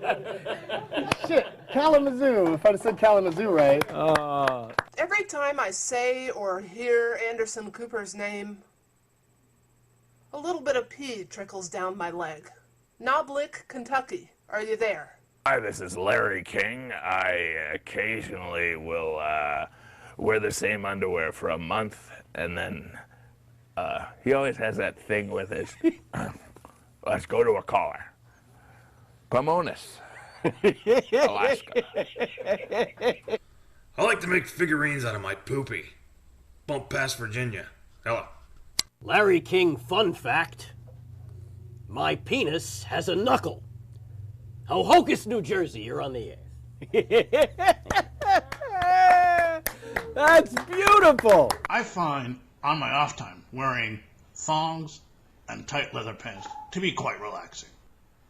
Bump ass Virginia, you're on. I gotta get the character. Shut up. You don't need over like Larry King. I'd like to fuck Jenny Jameson on my wife's coffin. How does that sound to you? Islamabad, you're on the air. Rumpelstiltskin, hello? Is it calling there? Walla Walla, Washington, you have a question. I have a prostate the size of a small boy's clenched fist. Go. Official Dr. Khan Larry King game entry. You don't marry 7 different broads and maintain a respect for the vagina. Smiley Bird Kansas, you're on. Yes, my first guest, Kevin Elliott Pollock. I shave my balls. Kevin, do you shave your balls? Also, Kevin is from Weehawken, New Jersey. Do you shave your balls, Kevin?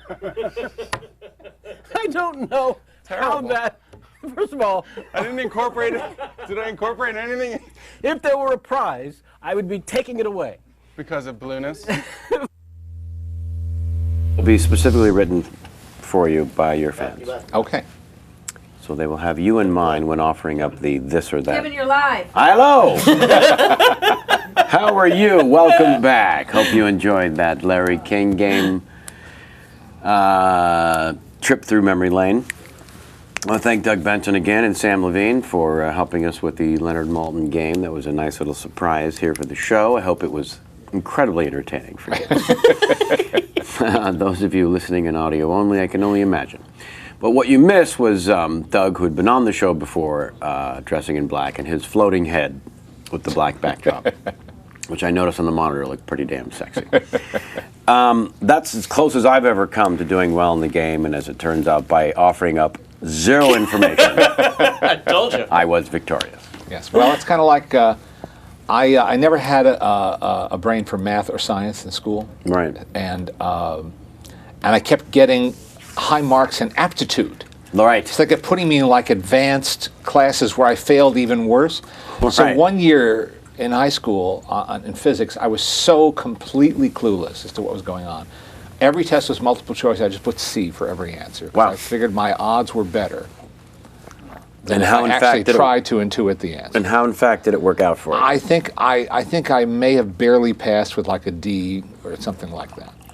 Which was surprisingly better than you'd been doing. Yes. Okay. Yes, another of life's little lessons. Now, I do want to ask about that thing of meeting heroes. Because starting just as a fan of film, and then becoming a student of filmographies, and collecting filmmakers and cast members like so many baseball cards, before you started processing them in exact order. And then years later, what it must have been like to meet or be accosted by an actor or actress who may or may not have appreciated your point of view. I haven't had too many hardly any negative encounters. I'm not surprised. I painted quite a picture in your introduction as being an authority as opposed to an opinionated jerk. Though I learned, but I have opinions, and not all of them are positive, yeah. and not all of them are laudatory. And I learned early on that even if you are not a jerk of a critic who just says mean, nasty things for the sake of being mean or nasty, a bad review is a bad review. Yeah.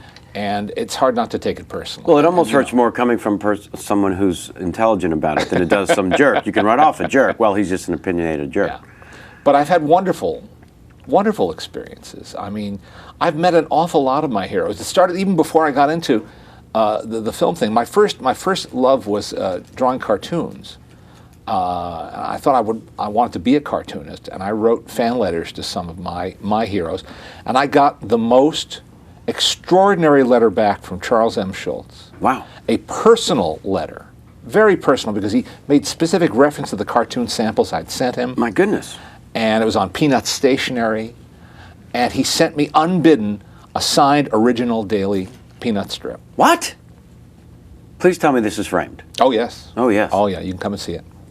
And some 30 years later, right, I was hired by United Feature Syndicate to fly up to Santa Rosa and interview him for a touring museum exhibit on one of Peanuts' milestone anniversaries. And I got to meet him for the first time. And so, of course, I told him that story. Yes. And he immediately got up from his chair and said, well, we got to get you something more current. Oh, no. And went and found a Sunday original. Oh, no. And signed it to my wife and me, and this time he signed it Sparky, which was his nickname for his friends. I'm a very fortunate person. Yes, you are. I've had great experiences. When I was 14, I'm trying to remember 13 or 14 or 15, somewhere in there. It was summertime, off from school. My best friend and I were going to go to New York for the day from Teaneck, New Jersey. And as we often did. And that morning in the New York Times, there was an article about Buster Keaton making a movie with Samuel Beckett. Wow. A short film in New York. And it said, and I believe these are the exact words, he was making a movie alongside a dilapidated warehouse in the shadow of the Brooklyn Bridge. That's what it said. And I said to my friend, Lewis, I said, we got to go. This is our shot. We got to go. And just a month or two earlier, I had found in a nearby bookstore, I had a box of old movie stills, and for 25 cents, I'd bought this nice 8x10 of Buster and a scene from a movie, but I didn't know what the movie was. It wasn't familiar. I brought that along. We took the subway down to Canal Street. We got up, looked around, and about 3 blocks away, we saw a couple of lights and reflectors. Wow. We walked over there. There was no security. And sitting in the back seat of a car, reading a newspaper, with his pork pie hat on the seat next to him, was Buster Keaton. And I sort of poked my head slightly into the open window of the back seat. I said, Mr. Keaton? He said, yeah. I said, hi, my name's Leonard Maltin. I'm a great fan, blah, blah, blah, blah, blah, blah, blah. And my icebreaker was, and I found this still, but I don't know what it's from. And I handed him the still, and he said, right away, he said, oh, that's parlor, bedroom, and bath. He said, but you know, that's not the girl who's in the scene with me. So maybe this was like a rehearsal shot or something like that. I said, would you mind signing it for me? No, he signed it. And I tried to continue a little conversation for a while, but I was not, very good at that. And I later found out he was kind of shy until he knew you. Right. Then he was talkative, but he would not be one to, provoke a long conversation like that. But I had my moment with Buster Keaton. Yeah, you did. How do you top that? On the set of Waiting for Godot's seltzer bottle.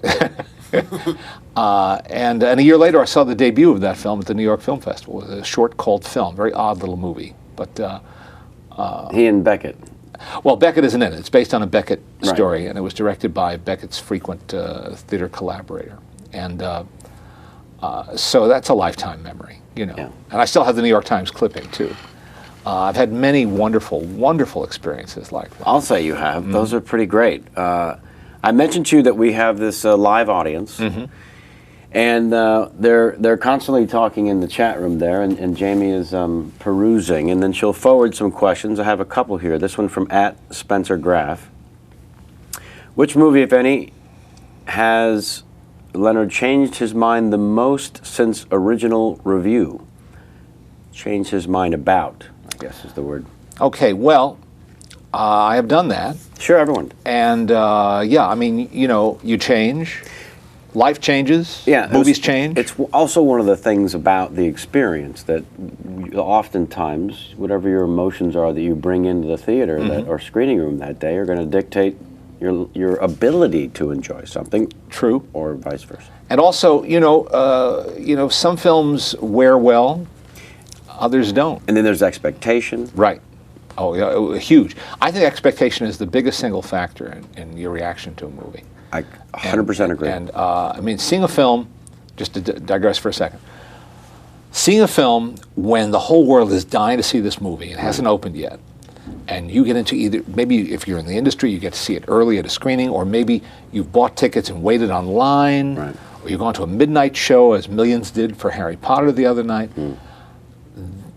That can't compare to being at home on a rainy Sunday, and that's what's playing on cable.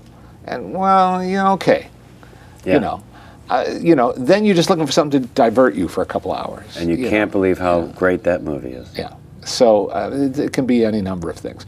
I do change reviews in the book from time to time. I don't do it often because, first off, you can't go back and reassess, 17,000 movies, and you can't pretend that you're in a constant state of reassessing movies because there's no time to do that. The number? Yeah. 17,000? 17,000, yeah. In this 2011 edition. Now, I have not written every review in this book. I'm the editor of this book, and I have a wonderful team of people, and always have. We know you haven't written a word in 7 years. And they're all credited on the title page, just to be really clear. Of course. But the film that I can cite is Alien, Ridley Scott's Alien. The first time you saw it? First time I saw it. I'm very squeamish. I'm a total wimp. I'm a really, really big wimp. I try to avoid horror movies these days because they're too graphic for my taste. I remember distinctly I was on a book tour, a book promotion tour, when Alien opened. I had to see it in Boston, and my wife wasn't with me. Usually in films like that, her arm winds up black and blue. Right. I watched it and I ate my jacket, is what I essentially did. And I found it such an unpleasant experience that I gave it a review that reflected that. Unpleasant experience because it made you so uncomfortable? Yeah. Yeah. I derive no pleasure from that kind of boo, thing raised to, the nth degree. But are you able in that situation, or are you not able to remove your own inability to enjoy boo versus the quality of the film? No. I can acknowledge the quality of the film. And did you in the initial review? I believe so. I mean, I don't remember the wording of the original review, but I remember the rating wasn't very good. And the other thing about being a critic, of course, is you can't pretend to be who you're not. Yes, no, you have to be true to yourself. And so anybody who reads you or listens to you or watches you on a regular basis, I would hope, comes to know your prejudices and your tastes. Yeah. I mean, when people pay me a compliment and say, I really like your reviews, what they're saying in part is, I agree with you. Yes, of course. So, I can't imagine, and I've been taken to task by a lot of horror and sci-fi guys, who know I'm not one of them. A fan of it. You know. But on the other hand, I have people who write the reviews in this book for me on a lot of the genre stuff because I can't do it. Right.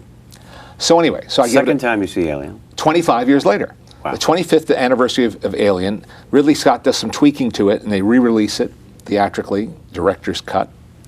Not on DVD, but in theaters. I go to see it again at a screening at 20th Century Fox. Now, 25 years have gone by.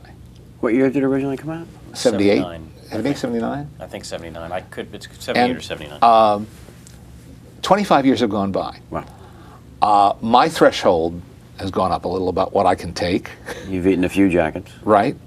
And let's face it, you know, movies, the whole bar has been raised in terms of... It changed you know, the public perception of what happens in outer space forever. Right. It was most similar to Jaws in the sense of the way people thought about the ocean before and after. That's true. And also, but it had been ripped off so often. Oh boy. Imitated, ripped off. It created a genre of film. You know, absorbed into the film language, all of those things. That after 25 years, not only was I able to watch it without going a little berserk, but I was able to appreciate it, right, and even enjoy it. And I saw how masterfully well made it was, as opposed to so many of the imitators and rip-offs that were not made with nearly the skill that this film was, and a great cast, of course. Extraordinary. Very well cast. So I completely rewrote the review and made the rating higher. So I think that's the most dramatic example. There have been other, but that's a damn fine example. Yeah. Another a form of question, potential game also on the show, involves one of my favorite funny actors, Dave Koechner. You know him from Anchorman and so many others. He was a guest on this show when we offered up a Tweet 5, which produced this. T5, T5, T5 forever now. A Tweet 5 is a series of 5 rapid-fire questions that are brought to us through the Twitterverse. This one comes from @Cockamamie. Ovaltine or Nestle? Nestle. Yes. Silly Putty Play-Doh? Oh, Silly Putty. On TV only, Dragnet or Gunsmoke? Dragnet. Fred Astaire, Gene Kelly? Oh boy. I'll say Fred Astaire is a knee jerk, but that's a real tough one. Yeah, that's nearly impossible. That's a real tough one. And who was the best president of the He-Man Women Haters Club, Spanky or Alfalfa? Spanky.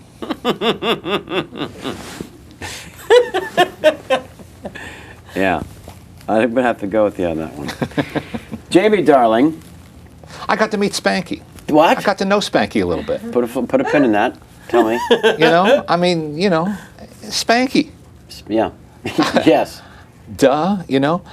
In fact, one time, Entertainment Tonight was housed for many, many years at Paramount Studios. And we were on the side of the lot, which used to be RKO Pictures, where they did mostly television. The other side of the lot is where they do feature shooting mostly. Right. And one day, Spanky was a guest on Cheers in that little teaser opening segment they used to do, right, with a little punchline. He was the guest on the bar stool.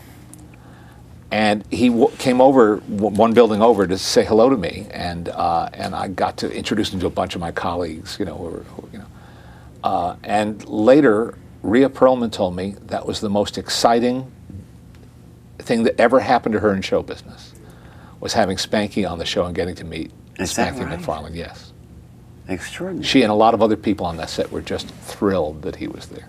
Well, it was such an enormous part of so many people's youth and still ought to be if the people who owned it would have kept it playing on television, which is really a shame that it's sort of went underground and was for years not even available on home video, and that finally was. Right. And but it never should have left television. Yeah. Worth seeking out. I hosted the Little Rascals on home video. Right. In the early '90s, I did intros for all 21 volumes on VHS. They expected to sell 100,000 of those cassettes in the first year. They sold, instead of 1 million in the first month, 4 million by the end of the year. And to this day, I swear this, just last month, parents would sometimes say to me, I'd be in the supermarket, and the parent would say, my kids just love watching The Little Rascals. They still work. Yeah. They still play for kids today. I don't in doubt 2010. I don't doubt that at all. It's like you with the food rocks that you... Fraggle Rock. Excuse me, Fraggle Rock. Because I was thinking Disney, that's why Food Rocks is on my mind. You've worked, and Jamie, you had a question Disney related. No, I just wanted to say I love the Disney Treasures collections that he hosts. Oh, that thank he does you, the thank you. intro. Talk because about it's like what he said earlier about I love the behind the scenes, and they have like Walt Disney at the World's Fair and all the wonderful World of Colors. I love those. We've had a 9-year run doing, and it was my idea. I pitched that idea to the former chairman of Disney. Yeah, I'd met Dick Cook, right, who was a great guy, and I'd met him a couple times. He seemed approachable, and I said, I have an idea I'd like to pitch to you. Could we get together? He said, do you want to have breakfast? He'd like to have breakfast meetings. I said, sure. We had a breakfast meeting. I had a 1-page summary of what I was pitching. I didn't even really need it because I did it verbally, and he said, let's do it. It's the shortest meeting in Hollywood history. He greenlit the pitch during breakfast. Then it went into the legal department, took a little time. But he said, let's do it. Right. And that's what got it done. And to release all this wonderful material from the Disney library and with an intelligent plan of how to do it. Chronological order for the cartoons, showing even the the politically incorrect ones with a proper introduction to put them in some sort of context for people and to make sure that kids wouldn't watch them without their parents knowing there's going to be something they might find inappropriate. Mm-hmm. But the idea was get them out there, at least get them out there. Right. And we did all that, and it was all because of him. And so that was a dream gig to get to do that. And also because you had created the idea of doing it. Oh yeah, it's my baby. Yeah, awfully nice.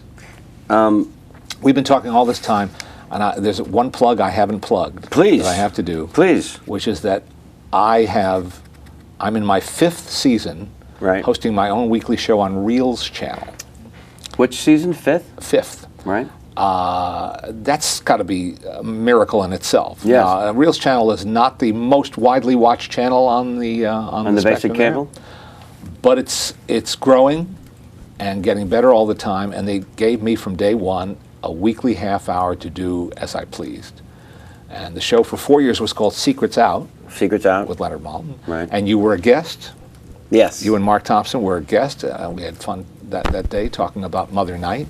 Mother Ghost. Yeah. Mother Ghost. Yeah. Sorry. No. And a very good film that I like, and just had a ball. And they've just changed the title. This was their idea, not mine. The title is now Maltin on Movies, and but it's still my half hour. Right. And when can folks find that? You go to Reels channel or Reels.com, REELZ, Reels.com. You can see streaming segments there. Right.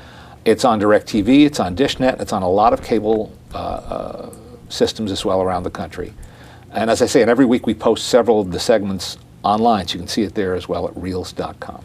That's nice. That's very nice. And I love this, the 151 best movies you've never seen. How many years in the making was this? Because this is one of those things that, we talked about expectations and how it can be the root of disappointment. But the discovery of something. Oh, it's nothing better. Yeah. And then the next best to me is turning someone on to a movie they've never heard of. That's pretty spectacular. So now you've got a book sort of devoted to, you'll maybe tell us how you came up with 151, other than being an interesting number. Can't take credit for that. My editor said, why do you have 200? It's ridiculous. He said an odd number would be more provocative than a round number. So that's how it became 151. Yeah, I'm sure you agreed to that instantly. Yeah, sure. As ideas go, that's a good one. Why not? Yeah. Why not? Mother Ghost is in there. Is that right? Yes, it is. How about Deterrence? That Deterrence ought to be in there. Right. When we do volume 2, no, I like that film. I was just curious because I had a feeling you would like it. No, I did. Rod Leary's first film. I did, absolutely. And they got and your only shot at the presidency. Yes. So far. No. He met with me and said, I've written the script and I want you to do it. And he told me about the characters. He become, he's the president, and I said, you're going to have to spend a little time explaining to me how someone like me got anywhere near the Oval Office. And it was quite a good explanation. It was very, very well thought out. But anyways, it was one of those movies where when people come up to me and they said, what movie have you done that no one saw and you wish they had? As opposed to, let's talk about the ones that you like or I like or you like or you hate. What is the one that so few people saw? And, you know, Paramount Classics was kind enough to pick us up for some sort of theatrical release. And the film was made for barely over $1 million. And he went on to do a brilliant film right after that called The Contender with Joan Allen and Jeff Bridges and Gary Oldman. Jeff Bridges in that movie as the president, and one of the more storied, diverse careers. Jeff Bridges is my favorite actor of his generation. In terms of diversity alone, there's no one that can touch him, not even close. And you put The Big Lebowski next to the poise and essence that he represented as the President of the United States. There is a scene in the single-lane bowling alley of the White House when Joan Allen, who wants to be the Vice President, or he wants her to be, comes to visit him. And he's changing out of his bowling shoes into his presidential shoes. He's just finished bowling. And there's a moment, I've said it before, I'm probably on this show, but where he lifts up his own shoe in the middle of a conversation talking to her, and he just smells his shoe before he puts it on. That in that moment makes him the single most human president I've ever seen portrayed. Just a guy smelling his shoe before he put it back on. He's a great, great actor. Brilliant beyond belief. I think I have more than one of his films in this book, but the one that I put in there is The Door on the Floor. Oh, yeah. He should have had the Oscar for that. He certainly should have had a nomination that year and didn't. And I think he was robbed that year. Not by anyone in particular, but just the luck of the draw. Yeah. But that's a great performance, too. Great, great performance. Yeah. Can you think of any others from the book that come to mind? Oh, there's tons. Well, I mean, as you say, there's nothing like being able to recommend a film to somebody. Right. And one of the films that has been my go-to recommendation, just people stop me in a hotel lobby or in an airport or somewhere and say, hey, what should I rent this weekend? Right. As people often do. Oh, my God. And for a long time, I've been saying The Lookout. The Lookout with Joseph Gordon-Levitt and Jeff Daniels. Yeah. Who loves Joseph Gordon-Levitt?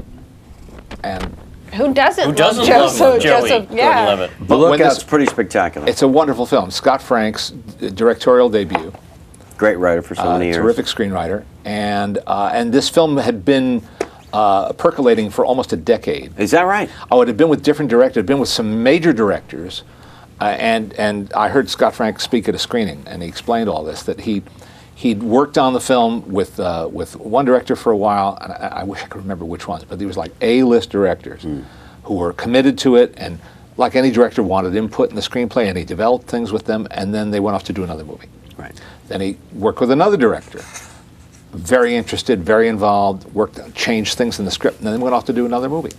And finally, someone said to him, you know, you've been writing a long time. If you ever want to direct, you know, this might be the one. And he got his shot.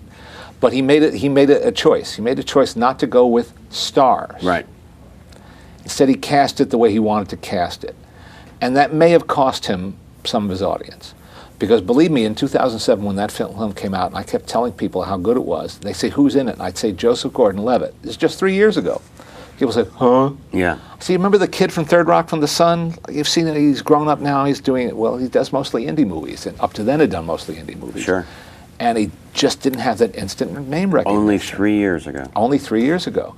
I said, but, you know, and Isla Fisher's in it, and Jeff Daniels. They know who Jeff Daniels is. Yeah. I tried, and other people who liked it tried too, but it just never got off the ground. But it's a terrific movie. Some of the best word of mouth that year, that's for sure. Speaking of which, I wanted to ask you about filmmakers of the past 10 years remind you of any of the original thinkers from the 70s, certainly Wes Anderson, P.T. Anderson for that matter. My favorite film last year was The Fantastic Mr. Fox. An awfully good movie.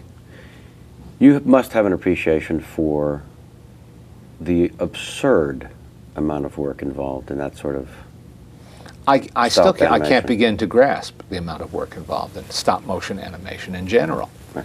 Traditional animation is a mountain of work. I had the directors of Disney's new film Tangled in my class at USC last week, and when they mentioned in passing something, they just sort of went by, and I said, "Please stop, say it again, so everyone can hear you." Because I have a big class, 360 students in this class. I said, "Say that again." They said, "A good animator creates 3 to 6 seconds of animation a week." A good animator. 3 to 6 seconds a week. Chew on that for a while. Is that amazing? And for stop motion, it's got to be... I don't know. I don't know. Right. I don't know if it's better or worse than stop motion, because at least the character's there and you're manipulating an object. Right. You know, in traditional animation, whether you're using a pencil or a stylus now on a computer screen, you know, every time out, you're recreating it, sort of. But the work effort aside, Jamie and I both felt the performances, script spectacular, fantastic, Mr. Fox, but and the animation was, I guess, jarring for so many people who had been used to Pixar. But in terms of the performances, oh well, George Clooney is so wonderful in that film. Jason Schwartzman. That phony baloney. Meryl Streep. Meryl Streep. Isn't that what you're always quoting? I mean, truly spectacular. Yep. It's also very Wes Anderson Michael stylized, Gambon. like how The whole his thing is film, very Wes you know, Anderson. That was his the point. movies are like pictures in themselves, like beautiful portraits. Like each scene, and that animated film is the same way. It was just so beautiful and funny and well performed, and it was great. Are you a fan of Wes Anderson in general? I am. Yeah. I am absolutely. I don't love all of his films equally. Right. You can appreciate the originality. I do. I mean, Rushmore is one of my favorite films all time of the past 10 years, certainly. I love Alexander Payne and Jim Taylor's work a lot, and they've got Alexander has a new film coming. He's finished shooting. It's coming out early next year, that I'm eagerly awaiting. Right. There's a lot of talented people out there, and they're working and fighting harder than ever to get their films made. It's never been harder. Never been tougher than right now. And people are not going and supporting independent films. Some people are. I mean, there's some people who see half full, half empty here. Because I read an interview in Variety just a week or two ago with some of the remaining distributors for specialized film. They say, no, the audience is still there, but you've got to nurture it. And there's still a number of theaters around the country that will play. Well, it's every aspect of entertainment now is being broken down into niche demographics, no matter what the milieu is. Yeah. So I would imagine the niche demographic for independent film will continue to thrive in whatever small number that is. Yeah. Whether or not people can make a living running and operating the theaters. Right, or in any aspect of it. Right. But it's what you do for love, right? I mean, that's where I go for love as a moviegoer, mostly, is to independently made films. I mean, listen, Hollywood has always made great movies and will continue to make great movies, and there's no reason a great movie can't come from a major studio. It's just that more often it seems to come from elsewhere. What do you make of these, what I consider to be spectacular directorial work of Ben Affleck in The Town?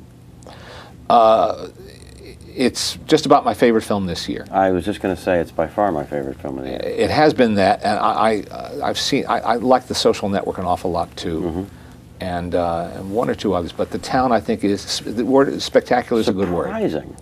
Just great. The level of because I like Gone Baby Gone very much. Right. But a little more heavy-handed, certainly. But this one, the casting, the writing, the staging, the maturity of a filmmaker is sure. what I felt I was. I mean, the action scenes, the chase scenes and the bank robbery scenes. I mean, we've seen these before, right? Yeah. How do you make that look original? And and he did. The shootout towards the end. Amazing. Well, he's got a great, one of the top cinematographers in the world, Robert Elswit, shot this film. Yeah. And I think it's just a very special piece of work. Really, really good. Yeah. And I'm glad it was not a blockbuster, but it did well enough. It did okay. Yeah. Some people went to see it, and more people will see it on DVD and and What did it other get to? media. What do we think? 75, 80, 100? I don't think it cracked 100. What do we think but it was made? I don't know.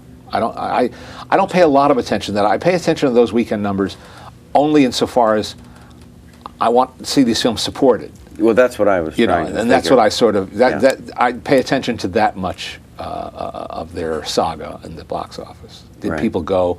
Are people continuing to go? There's a tiny little film I'm supporting right now. I'm trying to talk up called Nora's Will. Nora's Will. It's a Mexican film that won major awards in Mexico. It's a first feature for a young woman named Mariana Chinillo. It's about a Jewish family in Mexico City. Really? Yes. Yes, really. It's about family dynamics. El It's Avalon? Not quite. A little more microscopic, smaller playing field, you might say. Sure. It's about a woman who prepares Passover dinner for her family, labels everything, puts it in the fridge, everything's ready, all the ingredients ready to go, leaves instructions for her housekeeper, and then ends her life. Knowing full well that her ex-husband, her 20-year ex-husband, who lives right across the street in another high-rise, is going to come and discover her and discover the food, and hopes that somehow the family will still, gather. But there are all sorts of complications.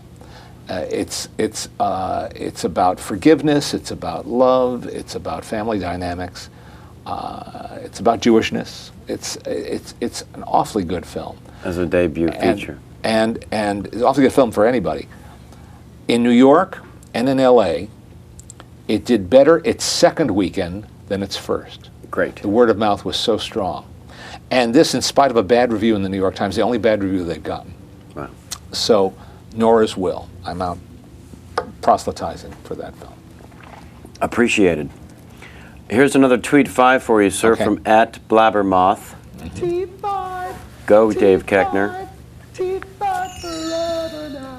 Sorry, graphic follows when I say the words. Vacation beard, wild or trim? People are fascinated with the Maltin beard. Trim. All beards. When Bradley Whitford was always the mustache. Mustache. Facial hair, I guess, just in general. Trim, you keep it trim always. Yeah. 3D or 2D? 2D with an asterisk. I'm a big 3D fan. I'm a fan of the first wave of 3D movies in the 50s. Sure. And attended the 2 3D festivals that were held at the Egyptian Theater over the past decade. Watching double system projection 3D of the original films, and always loved it. I've become annoyed with the overuse of 3D, the misuse of 3D. Oh boy, yes. The exploitation of 3D, the suckering of people out of additional $3 to $5 at the box office, all that. So, that's why I'm a little annoyed with 3D. But I just love the use of 3D in Tangled, the new Disney film. They made really fun use of 3D. And Right. I enjoyed it for the first time in a little while. So I actually like 3D. Toy Story 3 also is pretty great filmmaking. Yes, it and is. Storytelling. Probably the best reviewed film of the year. I tear up just thinking about it. I know. There's no way not to cry. Unlike other soulless Corey Levins. Well, he'll have to answer for that someday. Han Solo shot first or second? I don't know. I don't know. I don't have an answer to that. Uh-huh. I actually don't have an answer to that. Corn, pop or cob? Pop. I'm a movie guy. Come on. What are we talking about here? Yeah, my corn on the cob goes really well in the theater. Yeah. What? What? Film brothers, Baldwin or Cohen? How much are you looking forward? Very funny question. How much are you looking forward to the True Grit? Well, I'm... Talk about Jeff Bridges, spectacular. I'm highly curious. That's it? No, any new Coen Brothers film is an event. Yes. And I look forward to anything they do. Sometimes I like it, sometimes I love it, sometimes I don't care for it so much, but I'm eager to see what they've done. And this is no exception. I want to see it already. Yeah.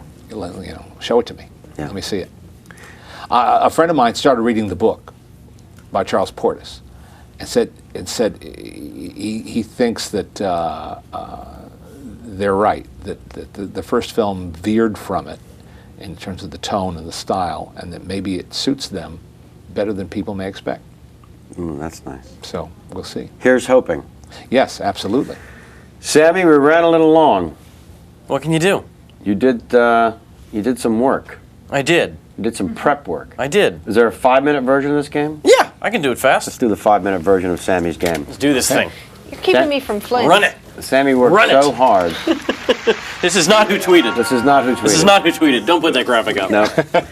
This is Sammy's game that he worked the night shift. That's right. I worked very hard on this game. Oh, gosh. To personalize it for the two of you. Oh, gosh. And I am being most magnanimous to allow this to happen. Yes, you sure and are. Here's I'll do it. how you know that to be true. I'll do it as Sammy? fast as I can.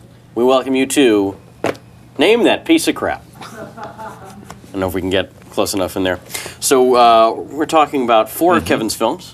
House Arrest, 3,000 Miles to First of all, Graceland. let's not call them Kevin's films. Films Kevin appears in. Thank you. Films Kevin appears in. Films Kevin had no control over. Hostage and The Wedding Planner. Now, there's some debate as to whether or not Hostage was a piece of crap. I don't think it was a piece of crap, but... It made your list. I like A lot of Hostage people and love House Arrest. I Well, love it's House shot. Arrest. Not to mention. I'm talking about box office. Inconceivable. Piece of crap. Yeah, you are talking about box office. Yes. Your title is misleading. It's a little misleading, but it's a fun title.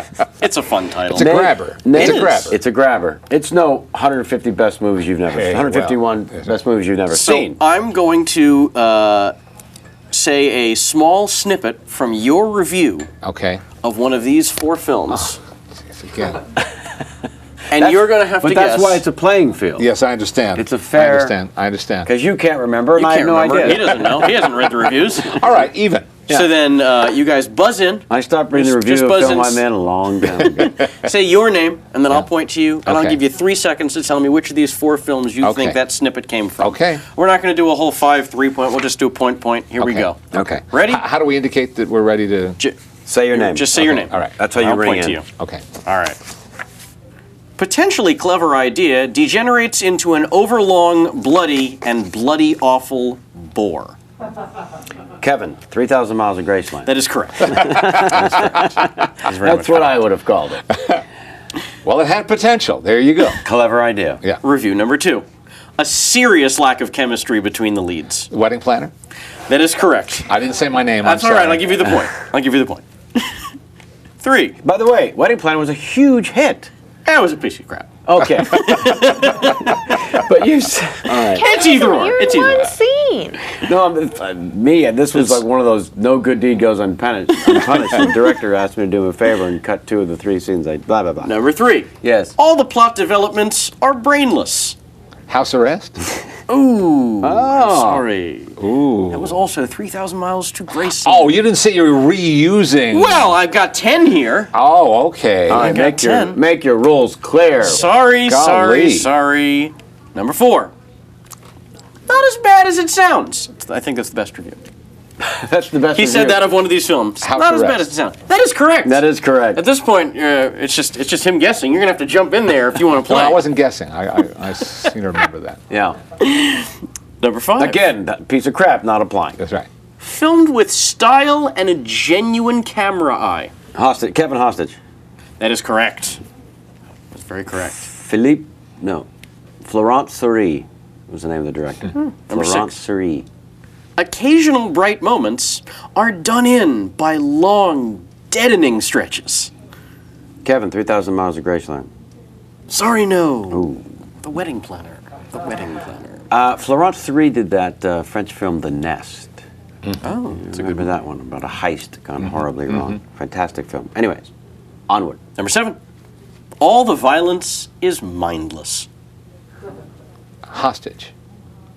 Sorry, no. 3,000 Miles to Graceland. Oh, man. It is just a How terrible long is my review of 3,000 Miles to Graceland? That seems like a very by the way, chunky the review. violence in House Arrest could be just as applicable. I thought the violence in Wedding Planner, though, totally justified. Yeah. Okay. If not, they had it coming. Number 8. Same thing. Picture goes over the top, even on a melodramatic level. Kevin, 3,000 Miles of Graceland. I'm sorry, no, that was Hostage, your favorite movie. Well, I'd like to point out, by the way, you guys are tied at 2. This is anyone's game with 2 questions left. 7 wrong each. Number 9. A sometimes thoughtful comedy that should have been a 1-hour TV show. House Arrest. That is correct. We got a winner. With it. This is it. Number 10. Oh. And this is my favorite. It's what a more perfect number 10. A predictable finale. That's all 4. Predictable finale. The Wedding Planner. That is correct! Wow, Your winner and champion, Leonard Maltin! You love that game more than the movie guy game. And that is how you play Name That Piece of Crap. Thank you Thank very, you, very Sammy, much, sir. for bringing in... Sam, thank you. Bringing my guest and I that much closer. I can't thank you enough, sir. I've been a fan for a very long time, for all the reasons I gave during the introduction in terms of, and also thank you for all your efforts, which we didn't get to touch on, I'm afraid, for the preservation of film and the history of film. And how long have you been teaching now at USC? 13 years. 13 years. I love it. Yeah, that must be one of the more rewarding things. It is absolutely rewarding, absolutely. And how much time of your year does it take? No, it's a Thursday night class, and I teach the fall and spring semester. And it's a big class, 360 students in Norris Theater. And it's a class I inherited that was started 50 years ago by Arthur Knight, who was a very prominent film critic and historian. And it was taken over by Charles Champlin, taught when he was the LA Times senior film critic for many years. George Lucas took this class. Oh my. With Champlin when he was at, yes. It has a long and storied history. I'm the latest custodian of the class. Right. And we show new films before they open with someone from the film. Director, writer, screenwriter, producer, production designer, composer, actor, casting director, and it's always interesting. At least to me, it's always interesting. Well, continued success with that and all of these books and everything else. LeonardMaltin.com is where you can find out about all of it. Absolutely. And again, can't thank you enough. Although, I can't really let you off the hook doing your version of the Larry King game. Oh, okay. You did so very well with all the others. Shall I lay out the ground rules again? Yeah, remind me. Okay. The premise of the game, quite simple. Larry King, in his closing weeks, possibly months of his time at CNN, we're waiting for that moment where he loses it on the air and shares something about himself that we just don't want to know. So it's that term that's become somewhat prevalent these days, which is too much information. So you must do a bad Larry King impression. Well, that takes all the pressure off doing a good one. Okay. I want a bad Larry King. All right. And then I want you acting out that moment of Larry, not you, sharing something. Okay. And then go to the phones. Go to the phones. It should be a funny sounding town, maybe somewhere near New Jersey. Okay. When you're ready, sir.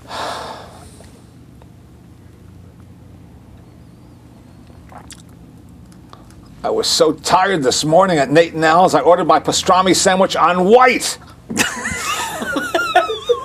Lake Minnetonka, you're on the air. Lake Minnetonka. Nicely done, sir. You made us all proud. Good. And a scary moment indeed of Larry ordering on white. Now we know he's lost it. Yeah.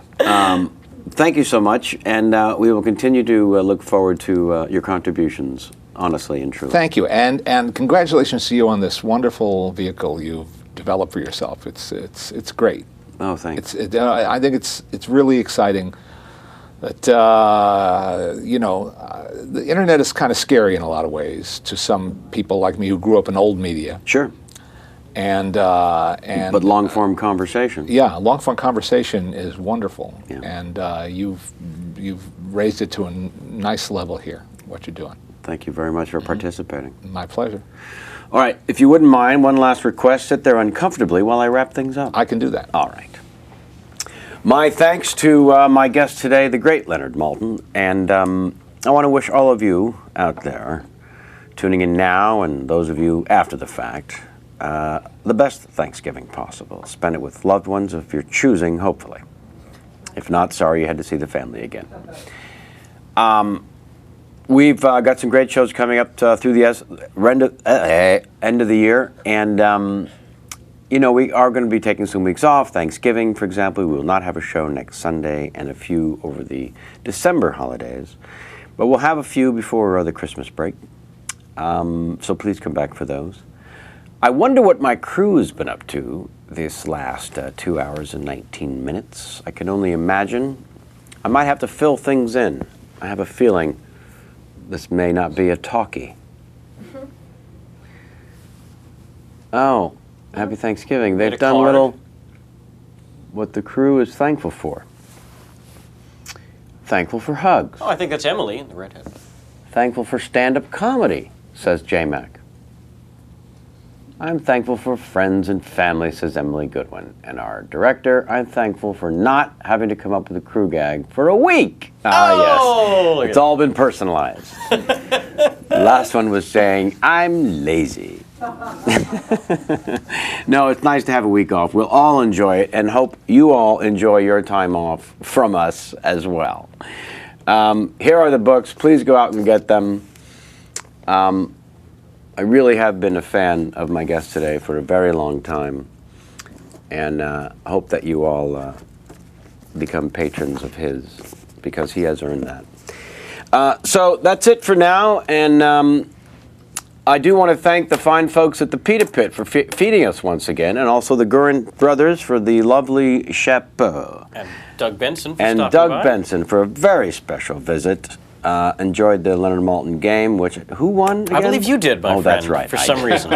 Until next time, and as always, get out of my face. He's all of the rainbows, but none of the rain. He's dry, but he's an alcoholic. He's hosting this train wreck again and again, and he wears a hat. He's